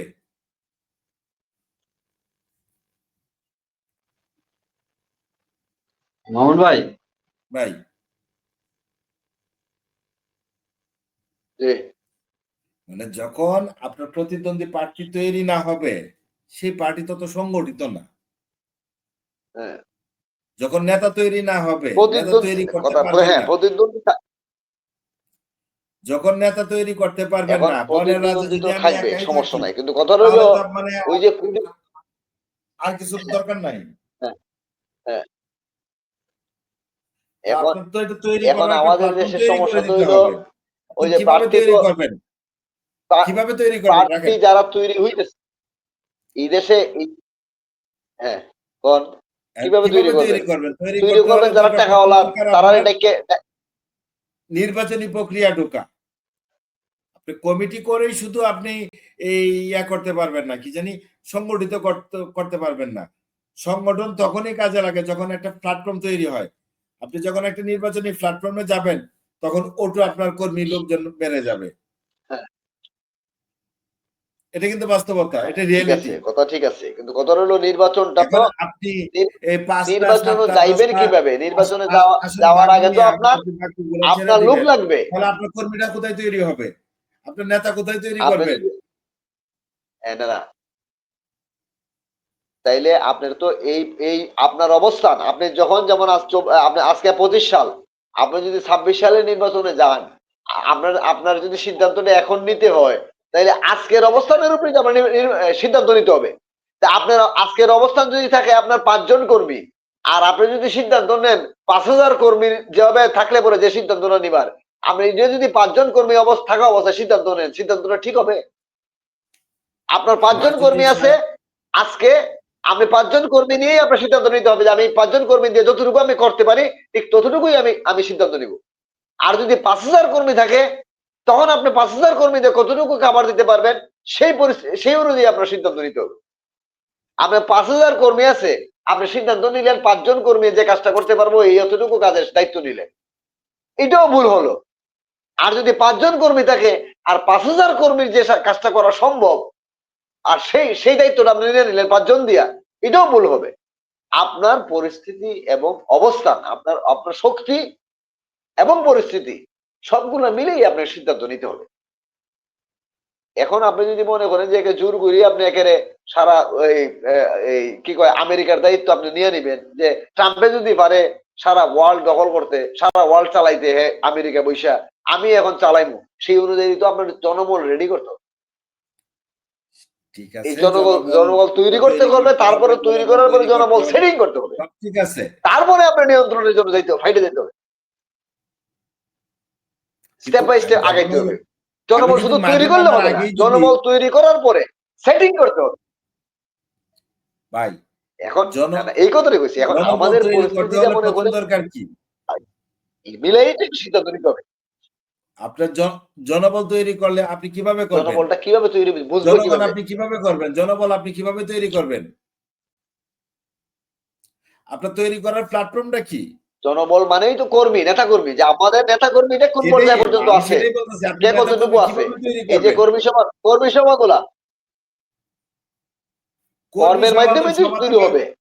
কর্মী সভাতে রাজনৈতিক কোন দলীয় দলের, দলীয় কোন দলের কর্মী সভা দিয়া, শুনেন আমি বলি, কর্মী সভা দিয়ে কোন দলের সংগঠন কখনোই সুসংগঠিত হয় না জি। শুধু কর্মী সভা দিয়ে। আপনি কয়টা কয়টা না, কর্মী শুধুর সভা কথা করবেন? না, কর্মী সভা কখন এই হয়? কর্মী সভায় দেখতেছেন আপনার আওয়ামী লীগ আসতেছে, বিএনপি কর্মী আসতেছে, সভাটা জামাত শিবির আসতেছে, একই কর্মী সভা। না আবার না, এই কর্মী সভা তো কয়েক কর্মীর জায়গায় সভাটা যাচ্ছে। কোন সময় যখন হয়? আপনি ভোটের যুদ্ধে যাবেন, ভোট যুদ্ধে যাবেন, এটা না না না, যখন আপনি কর্মী ভোট সভা এক যুদ্ধে জিনিস যাবেন, আর সমাবেশ আরেক জিনিস, জনসভা আরেক জিনিস। কর্মী সভাটা হইল শুধু কর্মীদেরকে নিয়ে, নেতা কর্মীদেরকে নিয়ে, যে আপনার উপজেলায় যদি কর্মী সভা করেন তাইলে আপনার হইল প্রতিটা, যদি 14টা ইউনিয়ন থাকে একটা উপজেলায়, তাইলে এই 14টা ইউনিয়নের 9টা করে ওয়ার্ড, এই 9টা করে ওয়ার্ডের কমিটি আর উপজেলা কমিটি, আমি এরা মিলে আমি হইল কিসের কর্মী। জন্য এই আমি সংখ্যা কিসের যে জন্য 14টা ওয়ার্ডের কর্মী তৈরি করব? আপনি আমাকে এই প্রশ্ন উত্তর দেন। আমি কিসের আরে, জন্য তৈরি করব কর্মী তৈরি না করলে আপনি কর্মী? আপনি সংগঠন করবেন কি? আমি কিসের জন্য তৈরি করব কর্মী? আমাকে এই কর্মী প্রশ্ন উত্তরটা কর্মী আগে দিন। তৈরি করাই তো সংগঠন করার জন্য। কিসের জন্য আমি তৈরি করব? তো কর্মীটা আমি তো কিসের জন্য কর্মী তৈরি তৈরি করব? করা মানে তো সংগঠন। আগে কর্মী তৈরি হইলে পরে সংগঠন হইলো, আর সংগঠন হইলে পরে তখন সংগঠন সিদ্ধান্ত নিবে যে কোন কোন জায়গাতে আমার কয়টা জায়গা নির্বাচনে, ইউনিয়ন নির্বাচনে আসলে যে আমি কয়টা মেম্বার দিতে পারবো, কোন ইউনিয়নে আমি চেয়ারম্যান দিতে পারবো, তারপরে উপজেলা নির্বাচন আসলে যে কোন কোন কোন উপজেলায় আমি আমার প্রার্থী আছে, প্রার্থী দিতে পারবো, এবং কয়জন ভাইস চেয়ারম্যান দিতে পারবো। এই জিনিসগুলো তখন নির্দিষ্ট আগে আলোচনা হবে আমাদের কর্মীর অবস্থানের উপরে, আমাদের কতটুকু কোন জায়গায় কতজন লোক আছে এবং কোন জায়গায় কে কাভার দিতে পারবে। এই কর্মী সভার মাধ্যমে এই বিষয়গুলো নির্ধারণ করা হয়। আমাদের এখানে তো কর্মী সভা হয় মানে জনসভা, আইনে সেটা বক্তৃতা, লম্বা বক্তৃতা, এটার নাম কর্মী সভা না তো। কর্মী আমি সভা মানে হলো শুধু কর্মীরা নিয়ে, আমার ইউনিট গুলা, প্রত্যেকটা ইউনিট গুলো নিয়ে আমরা আমার মিটিং। এনামুল আমাদের ভাই, এখানে তো আপনি হয়েছিল কর্মী সভা মানে হলো এই এলাকার মানুষের দাওয়াত দেওয়া, গরু জব কথা খাওয়াইলেও আর নেতা এই বক্তৃতা দেওয়া শেষ, কাহিনী শেষ। এটার নাম কথা তো তো কর্মী সভা বুঝবেন। না। কথা তো, আমি যে কর্মী সভা কর। কর্মী তৈরি করবো বা কর্মী সভা ডাকবো, কিসের ভিত্তিতে কর্মী তৈরি করব? আর এই ইয়া ডাকবো, কি জানি, এই কর্মী সমাবেশ করব। কিসের জন্য কর্মী তৈরি করব আর কিসের জন্য কর্মী সমাবেশ তৈরি করব? সংগঠনের জন্য। আপনি কি খালি নির্বাচনে আইলেই আপনি কর্মী সমাবেশ করবেন, নির্বাচনে না আইলে আপনি কর্মী মিটিং করবেন না, সভা করবেন না? 365 দিনে হলো বছর, এক বছর। আপনার নির্বাচনের ব্যাপারগুলো তো হলো পরের ব্যাপার। হ্যাঁ হ্যাঁ, নির্বাচন 365 আমাদের দিনে দেশে হলো এক বছর। কথা হয়ে গেছে এখন। নির্বাচন আইলেই শুধু মানুষ মনে লড়াচড়া দেয়। এখন মনে আমার এই চেয়ারম্যান ভোটটা আনতে হইব, এখন আমার কিছু লোক নিয়ে মিটিং করা দরকার। এটা পাঁচ এইগুলা করতে করতেই তো সংগঠন গুলা 12টা হয়ে গেছে। 5 বছরে 1825 দিন। 5 বছরে আপনার 1825 দিন আমাদের ক্যালকুলেশন বলে। মানে আমি কর্মী তৈরি করব, কর্মী সমাবেশ করব। কর্মী শুধু শুধু তৈরি হয় না। একটা কর্মী তৈরি করতে হলে কর্মীর পিছনে যথেষ্ট পরিমাণে শ্রম, ঘাম, মেধা জড়াতে হয়, পাশাপাশি অর্থ। চারটা মিলাইয়া কর্মী অবশ্যই কর্মী তৈরি অবশ্যই। হয়। আমি এত কিছু করব, করার পরে দেখা গেল নির্বাচন আসলো, 1825 দিন পরে নির্বাচনের সময় আসলো। আপনি বলবেন মামুন খান যেখান থেকে কর্মী মানে চাচ্ছে, এটা আমি ছেড়ে দিলাম ওদের জন্য।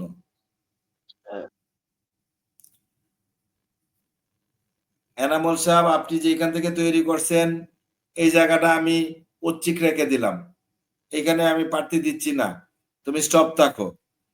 এই যে তুমি প্রত্যেকটি ওয়ার্ড থেকে 50 জন করে কর্মী তৈরি করলা, 9টা ওয়ার্ড ধরলে 50 জনে 5 নং 45, 450 জন আপনি যুক্ত করলেন। এই 450 জনে আপনি একটা ইউনিয়নে আপনি কি দায়িত্ব, মানে কি বুঝ দিবেন? যাও নাঙ্গলের নির্বাচন, সরি, ধানের শীষে নির্বাচন করো, যাও নৌকার নির্বাচন করো, যাও দাঁড়িপাল্লা নির্বাচন করো।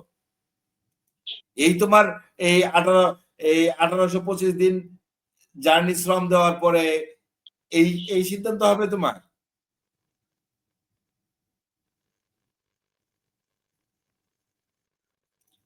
1825 দিন আমি ডিউটি করলাম। ডিউটি করার পর যখন 1830 দিনের মাথায় আমার এই কর্মীদেরকে নিয়ে একভূত হয়ে একটা সিদ্ধান্ত পৌঁছবো, তখন আমি জানতে পারলাম আমি এখানে থাকতেছি না, আমার এখানে নির্বাচন করার যোগ্যতা আমি অর্জন করতে পারি নাই। এটা ওই কলিমউদ্দিন ভাই এটা যোগ্যতা অর্জন করছে। যোগ্যতার প্রশ্ন। কলিমউদ্দিন ভাইয়ের জন্য এটা আমার ছেড়ে দিয়ে যোগ্যতার আমি আমার প্রশ্ন। কর্মীদেরকে নিয়ে এই কলিমউদ্দিন ভাইয়ের পিছনে ধরবো। কলিমউদ্দিন ভাই নির্বাচিত হয়ে পরে আমাকে দিবে কি জানেন?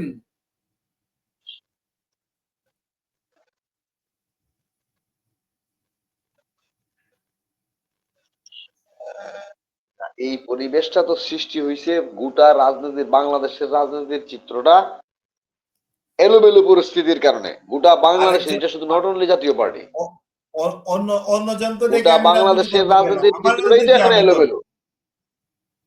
আমার রাজনীতি আরে আমি এটা করবো। আরে অন্য সমাজের রাজনীতি করবো শুনেন, কেন?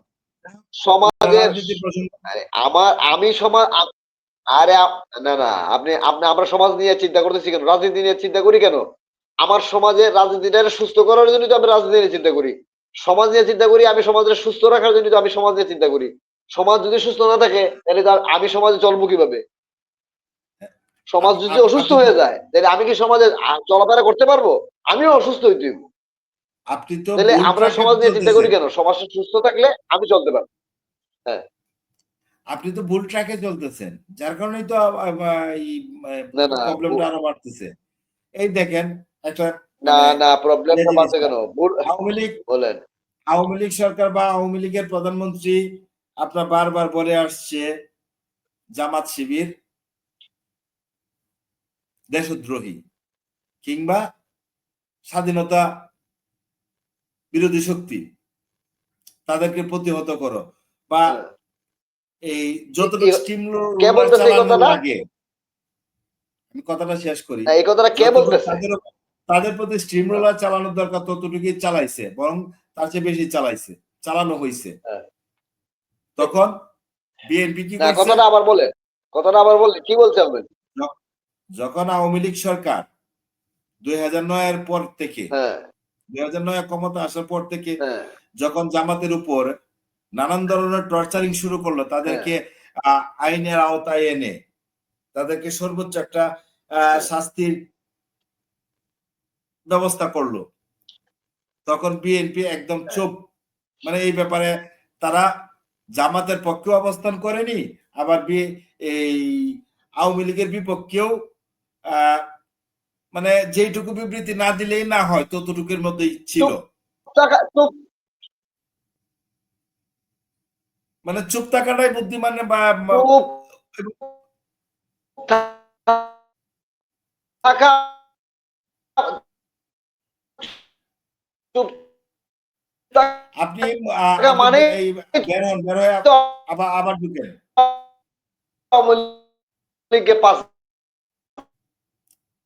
আপনি বের হয়ে আবার ঢুকেন। দেওয়া। আপনি বের হয়ে আবার ঢুকেন, তাহলে আপনার নেটটা ক্লিয়ার হবে। এই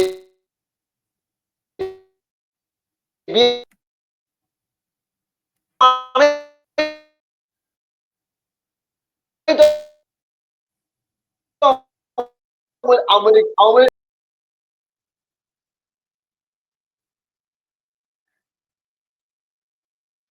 কথার ব্যালেন্স নষ্ট।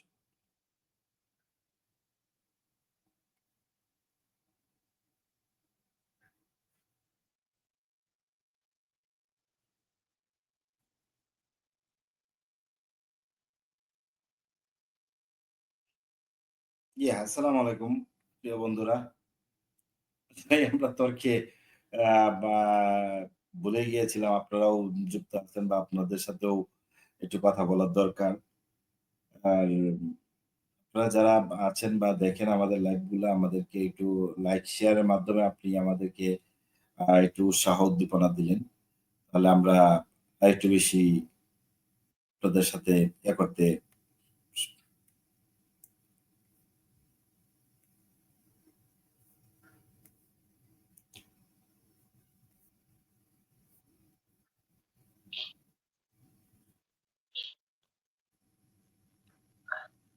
জি এনামুল ভাই জি বলেন। বলতেছিলাম যখন আওয়ামী লীগ সরকার তারপর হ্যাঁ জামাত শিবিরের উপর মানসিক, হ্যাঁ দৈহিক, পারপার্শ্বিক স্টিমরোলার চালিয়েছে, হ্যাঁ। তখন বিএনপির অবস্থান ছিল এই অনেকটা মৌন। 11 জন তো হত্যাই, 11 জন তো ফাঁসি দিছে। হ্যাঁ, হ্যাঁ, অনেকটা 11 মানে জন এই তো এই ফাঁসি এই দিছে। যে এই ফাঁসির ব্যাপারেও মানে তেমন কোনো বিবৃতি তখনও মানে জোরালো কোনো বিবৃতি, কোনো ভূমিকা ছিল না, এটা তো বাস্তবতা। কিন্তু তারা জুটে ছিল, ঐক্যবদ্ধ ছিল, সালাউদ্দিন জামাতের মানে তখন তারা ঐক্যবদ্ধ ছিল, জুটে ছিল। এই যে হ্যাঁ, আমি কথাটা শেষ করি হ্যাঁ, ভাই। জুটে থাকার পরও বিএনপি হ্যাঁ নীরব ছিল। মানে হ্যাঁ বলেন। করে নাই। এখন ধরেন 5 আগস্টের পর থেকে হ্যাঁ দুইজন দুই মেরুতে অবস্থান করতেছে।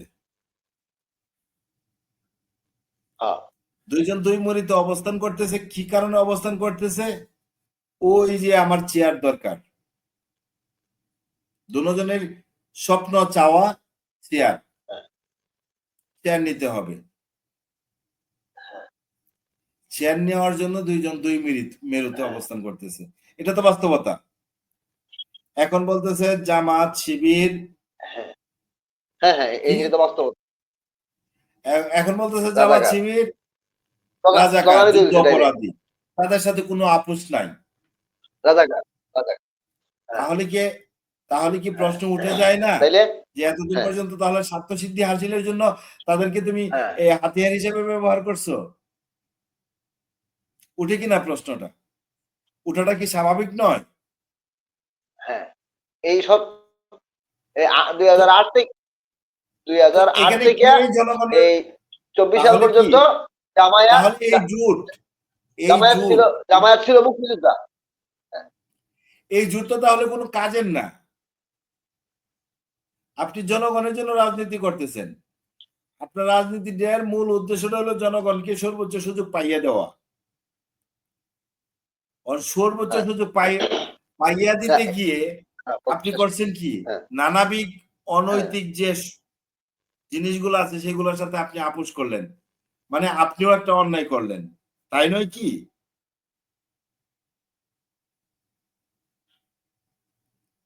আর এই জোট করতে গিয়ে বিএনপির মতো একটি বৃহৎ দল, বিএনপির মতো একটা বৃহৎ দল 4 নম্বর দলের জন্য নানান ধরনের সার সহযোগিতা দেওয়া লাগছে, এবং ভবিষ্যতেও যদি তাদের সাথে জোট করে কোনো কারণে, তখনও এই ছাড় কিন্তু দিতে হবে। আজকে জাতীয় পার্টি কোনো কারণে নির্বাচন থেকে সরে যাক, তখন এই বিএনপির সাথে বার্গেনিং এ চলে যাবে, আমাকে 50-50 দিতে হবে। তুমি 50টা আসনে, এই 150 আসনে করো, আমি 150 আসনে করব। না, আচ্ছা, এটা পরে আসে। এটা ধরেন সমস্যা, এটা পরে আসি। আপনি যে প্রশ্ন আগে রাখছেন এটা হলো যে এই যে এতদিন বিএনপি জামাত জোট করে করলো, বিএনপি এখন বলতেছে জামাত শিবির রাজাকার না, জি, এবং আওয়ামী জি, লীগ জি। বিগত 17 বছর জামাতের উপরে জামাতের উপরে রাজাকার বইলেই কিন্তু নির্যাতনটা করছে নাকি? হুম। আওয়ামী লীগ জামাতের উপরে যে নির্যাতনটা করছে, জামাতের যে মানবতা বিরোধী অপরাধের বিচার করলো, ইভেন বিএনপির সালাউদ্দিন কাদের সাহেব সহ যে 11 জনকে ফাঁসি দিল, অপরাধটা কি? যুদ্ধ অপরাধ। যুদ্ধ অপরাধী, হ্যাঁ। জামায়াত রাজাকার। হ্যাঁ, জামায়াত রাজাকার।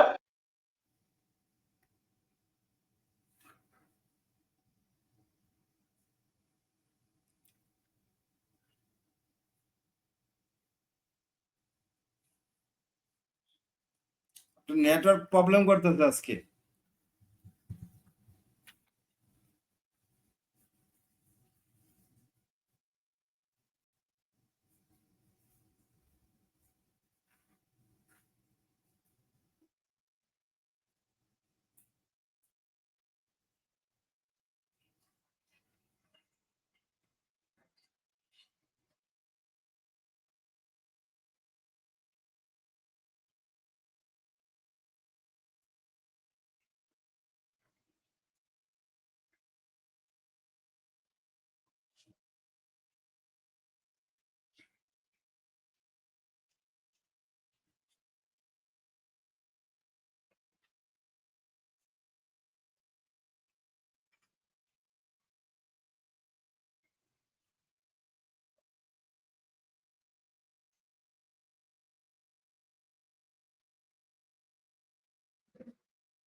আসসালামু আলাইকুম প্রিয় দর্শক বিন্দু। আসলে আমাদের আলোচনাটা ছিল আজকে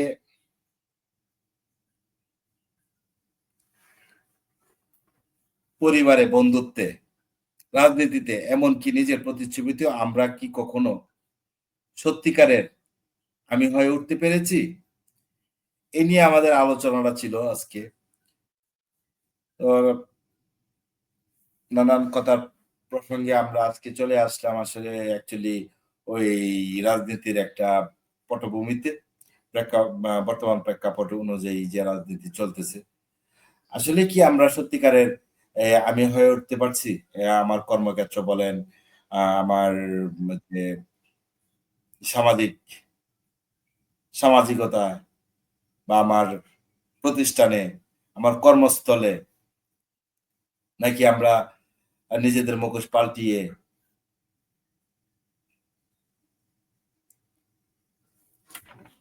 চামচামি, চরিত্র বদল আর সম্পর্কের স্বার্থপরতায় আমরা নিমজ্জিত হয়ে যাচ্ছি। এই নিয়ে আজকে আমাদের কথা ছিল, আমাদের আলোচনা ছিল। তবু মানে এত কিছুর ভিড়েও আমরা কিছু, কিছু মানুষ পাই যারা সত্যিকারেই নিজেদের সৎ, আদর্শ এবং কি বলবো? নিষ্ঠাবান ব্যক্তিত্ব নিজেকে ঐরকম ভাবে গড়ে তোলে। তারাই আসলে সমাজে আসল মানুষ, সমাজে আলোচক নিঃসন্দেহে। যাই হোক এনামুল ভাই, আমরা কথা বলতে, বলতে প্রায় ১ ঘন্টা বা ২ ঘন্টার কাছাকাছি। আমাদের যে দৈনিকের যে এই কিছু প্রশ্ন থাকে, জি সেই প্রশ্নের জায়গাগুলো আমরা একটু ফিরে যেতে চাই। আমরা কি এখন হ্যাঁ এমন এক সময়, এমন এক সমাজে বাস করছি যেখানে সততা এক প্রকার দুর্বলতা?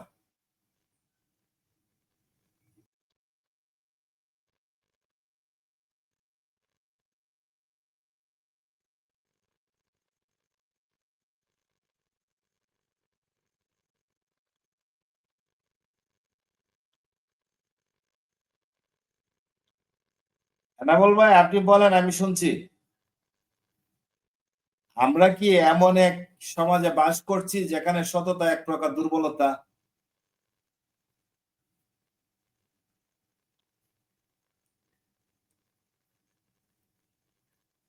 এনামুল ভাই কি শুনতে পাচ্ছেন আমাকে? জি জি শুনতেছি, বলেন। মানে আমরা কি এমন এক সমাজে বাস করছি যেখানে সততা এক প্রকার দুর্বলতা?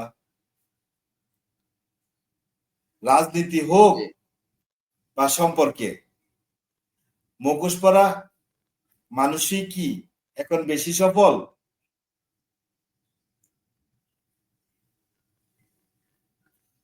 হ্যাঁ, প্রশ্ন শেষ নি? জি, জি। হ্যাঁ বল ভাই, সুন্দর একটা প্রশ্ন। এখন সমাজের যে বর্তমান যে পরিস্থিতি, এখন কি বললেন? বলেন, শুনতে পাচ্ছি। সততা। হ্যাঁ, প্রশ্নটা জানি আবার আবার একটু মানে প্রথম প্রথম আমরা কি অংশটা একটু এমন বলেন এক তো। সমাজে বাস ঠিক আছে। করছি যেখানে সততা এক জি প্রকার দুর্বলতা? হ্যাঁ, সততা এক প্রকার দুর্বলতা, একেবারে চরম দুর্বলতা, নট এক প্রকার দুর্বলতা, চরম দুর্বলতা রাজনীতি এখন হোক আর সততা। রাজনীতি হোক আর সম্পর্কই হোক, হ্যাঁ, মুখোশ পরা জি। মানুষই কি এখন বেশি সফল? বেশি সফল বলতে একেবারে চরম সফল, একেবারে চরম সফলতার শীর্ষে যারা অবস্থান করতেছে তারাই মুখোশধারী। মুখোশধারীরাই সমাজের চরম শিখরে অবস্থান করে। এটার মধ্যে কোনো ধরনের ভুক মানে কি নাই, খাদ নাই।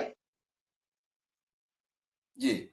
এবং এই অন্য অন্য কোনো কথা বলার কোনো সুযোগ নেই, একেবারে চরম শিখরে তারা বস্তুত মুখোশধারীরাই একদম চরম রাজনীতির চরম শিখরে অবস্থান।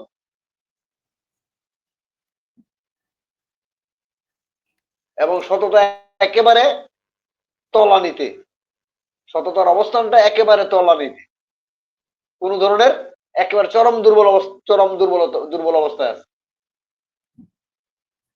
চরম দুর্বলতার পর্যায়ে আছে।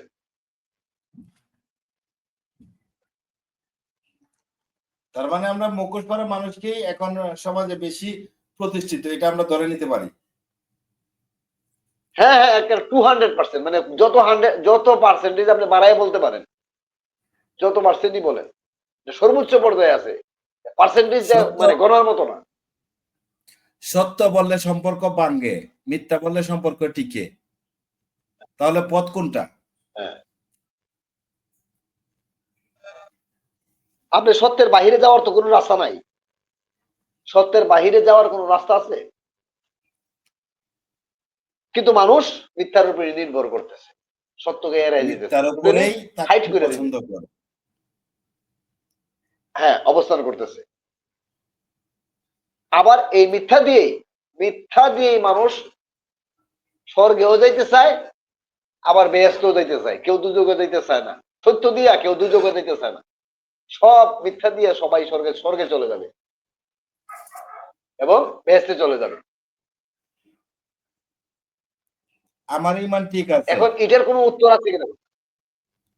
আমার ইমান ঠিক আছে, নামাজ না পড়লেও চলে। নামাজ পড়লেও কি হবে? হ্যাঁ, হ্যাঁ বলেন। আমার বলেন ইমান ঠিক আছে, বলেন। নামাজ না পড়লেও চলে। হ্যাঁ হ্যাঁ হ্যাঁ, নামাজই তো মূল একটা বল। নামাজ তো পড়ার কোনো বিষয় না। এই যে নামাজ কথাটাই তো ভুল। এই যেভাবে আমাদের সংবিধানের প্রথম শর্তটাই ভুল, ঠিক সেইভাবে আমাদের এই সমাজে এই নামাজ কথাটাই তো ভুল। নামাজ কথাটা তো যেমন কোরআনের কোনো জায়গায় লেখা আছে? আমি এটা চ্যালেঞ্জ করলাম আপনার মাধ্যমে, আজকের ইয়ার মাধ্যমে। নামাজ পড়ো, এই কথাটা কোরআনের কোন জায়গাটায় কোন আয়াতে লেখা আছে নামাজ পড়ো? আমি চ্যালেঞ্জ করলাম। সম্পূর্ণ ভুলভাবে আমাদের এই সমাজের রাজনীতি, অর্থনীতি এবং ধর্মনীতি সবটা জায়গার মধ্যে স্টার্টিং এই ভুল। এরপরে যা আছে বুঝা মিল, যে যেভাবে পারে স্বর্গে নিয়ে দিতেছে, স্বর্গের টিকিট বেচতেছে। আর সরকারে যাওয়া যে কোনো পর্যায়ে গুলি কইরা মাইরা হইলো আমার সরকারে যেতে ক্ষমতা গ্রহণ করতে হবে। দ্যাট ইজ রিয়েলিটি এক দলের নাকি দাবি, হিউম্যানিটি? এক দলের দাবি সমাজে বসবাস করছি আর দাঁড়িপাল্লায় ভোট দিলে বেহেস নিশ্চিত। মানবিক পর্যায়ে আমাদের এক দলের দাবি নামাজ, সরি, দাঁড়িপাল্লায় ভোট দিলে বা এই অমুক মার্কায় ভোট দিলে বেহেস নিশ্চিত। জান্নাতের দরজা খুলে যাবে। আপনি কি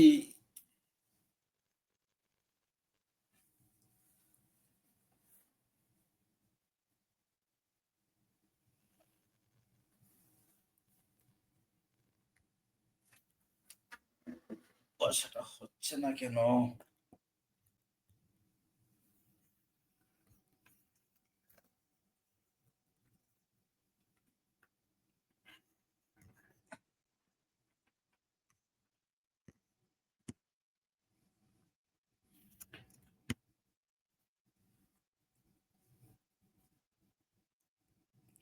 কই এনামুল ভাই, আপনি হারায় যান কেন?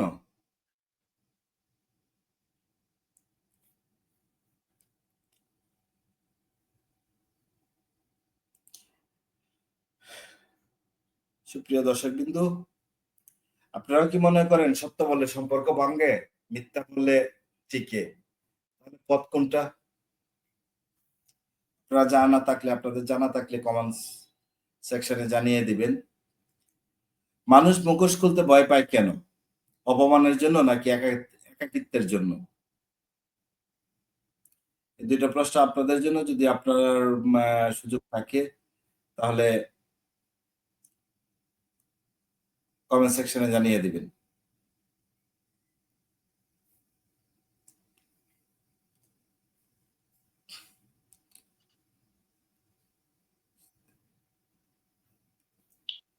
আচ্ছা এনামুল ভাই, যাক, নামাজ আর এই প্রসঙ্গে আমরা কথা বাড়াতে চাই না, কারণ এগুলা ধর্মীয় সেন্সিটিভ ব্যাপার। এগুলা নিয়ে যেহেতু আমাদেরও এত জানা নাই, জানতে চাই না। মানে সরি, মানে এটা নিয়ে তর্কে না, আমি যেতে চাই না। আমি যেটা বলি এটা বুঝেই বলতেছি এবং বুঝেই বলছি। এটা কোনো সমস্যা নাই। আমি যেটা বলছি এটা বুঝেই বলছি। এটা কোরআনিক কোনো শব্দ না। আর নামাজ পড়ো এই কথাটা কোরআনের কোনো জায়গায় দেখাইতে পারবে না। এটা আমি চ্যালেঞ্জ দিয়ে বললাম। হয়তো এইভাবে নাই, অন্যভাবে আছে। সরাসরি ভাবে নাই, কিন্তু অন্য অন্য কোনো ভাবে আছে, হয়তো হয়তো আমি জানি না।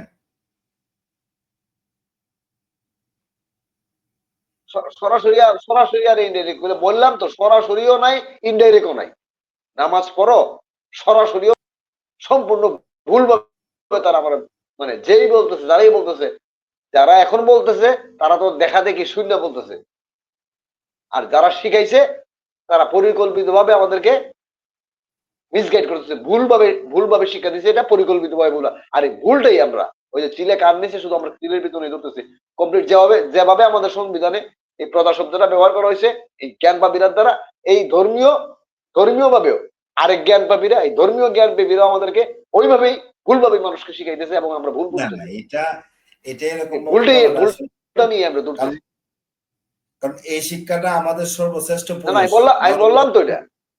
মহানবী হযরত মুহাম্মদ সাল্লাল্লাহু আলাইহি সাল্লাম থেকে আমরা আরে কথা বললাম তো, আন্তাতে বলতে বললাম তো, নামাজ পড়ো কোনো শব্দ, নামাজ পড়ো কোনো বাক্য কোনো কোরআনের মধ্যে নাই, নামাজ কোনো কায়েম আয়াত করো, কোরআনের মধ্যে নাই।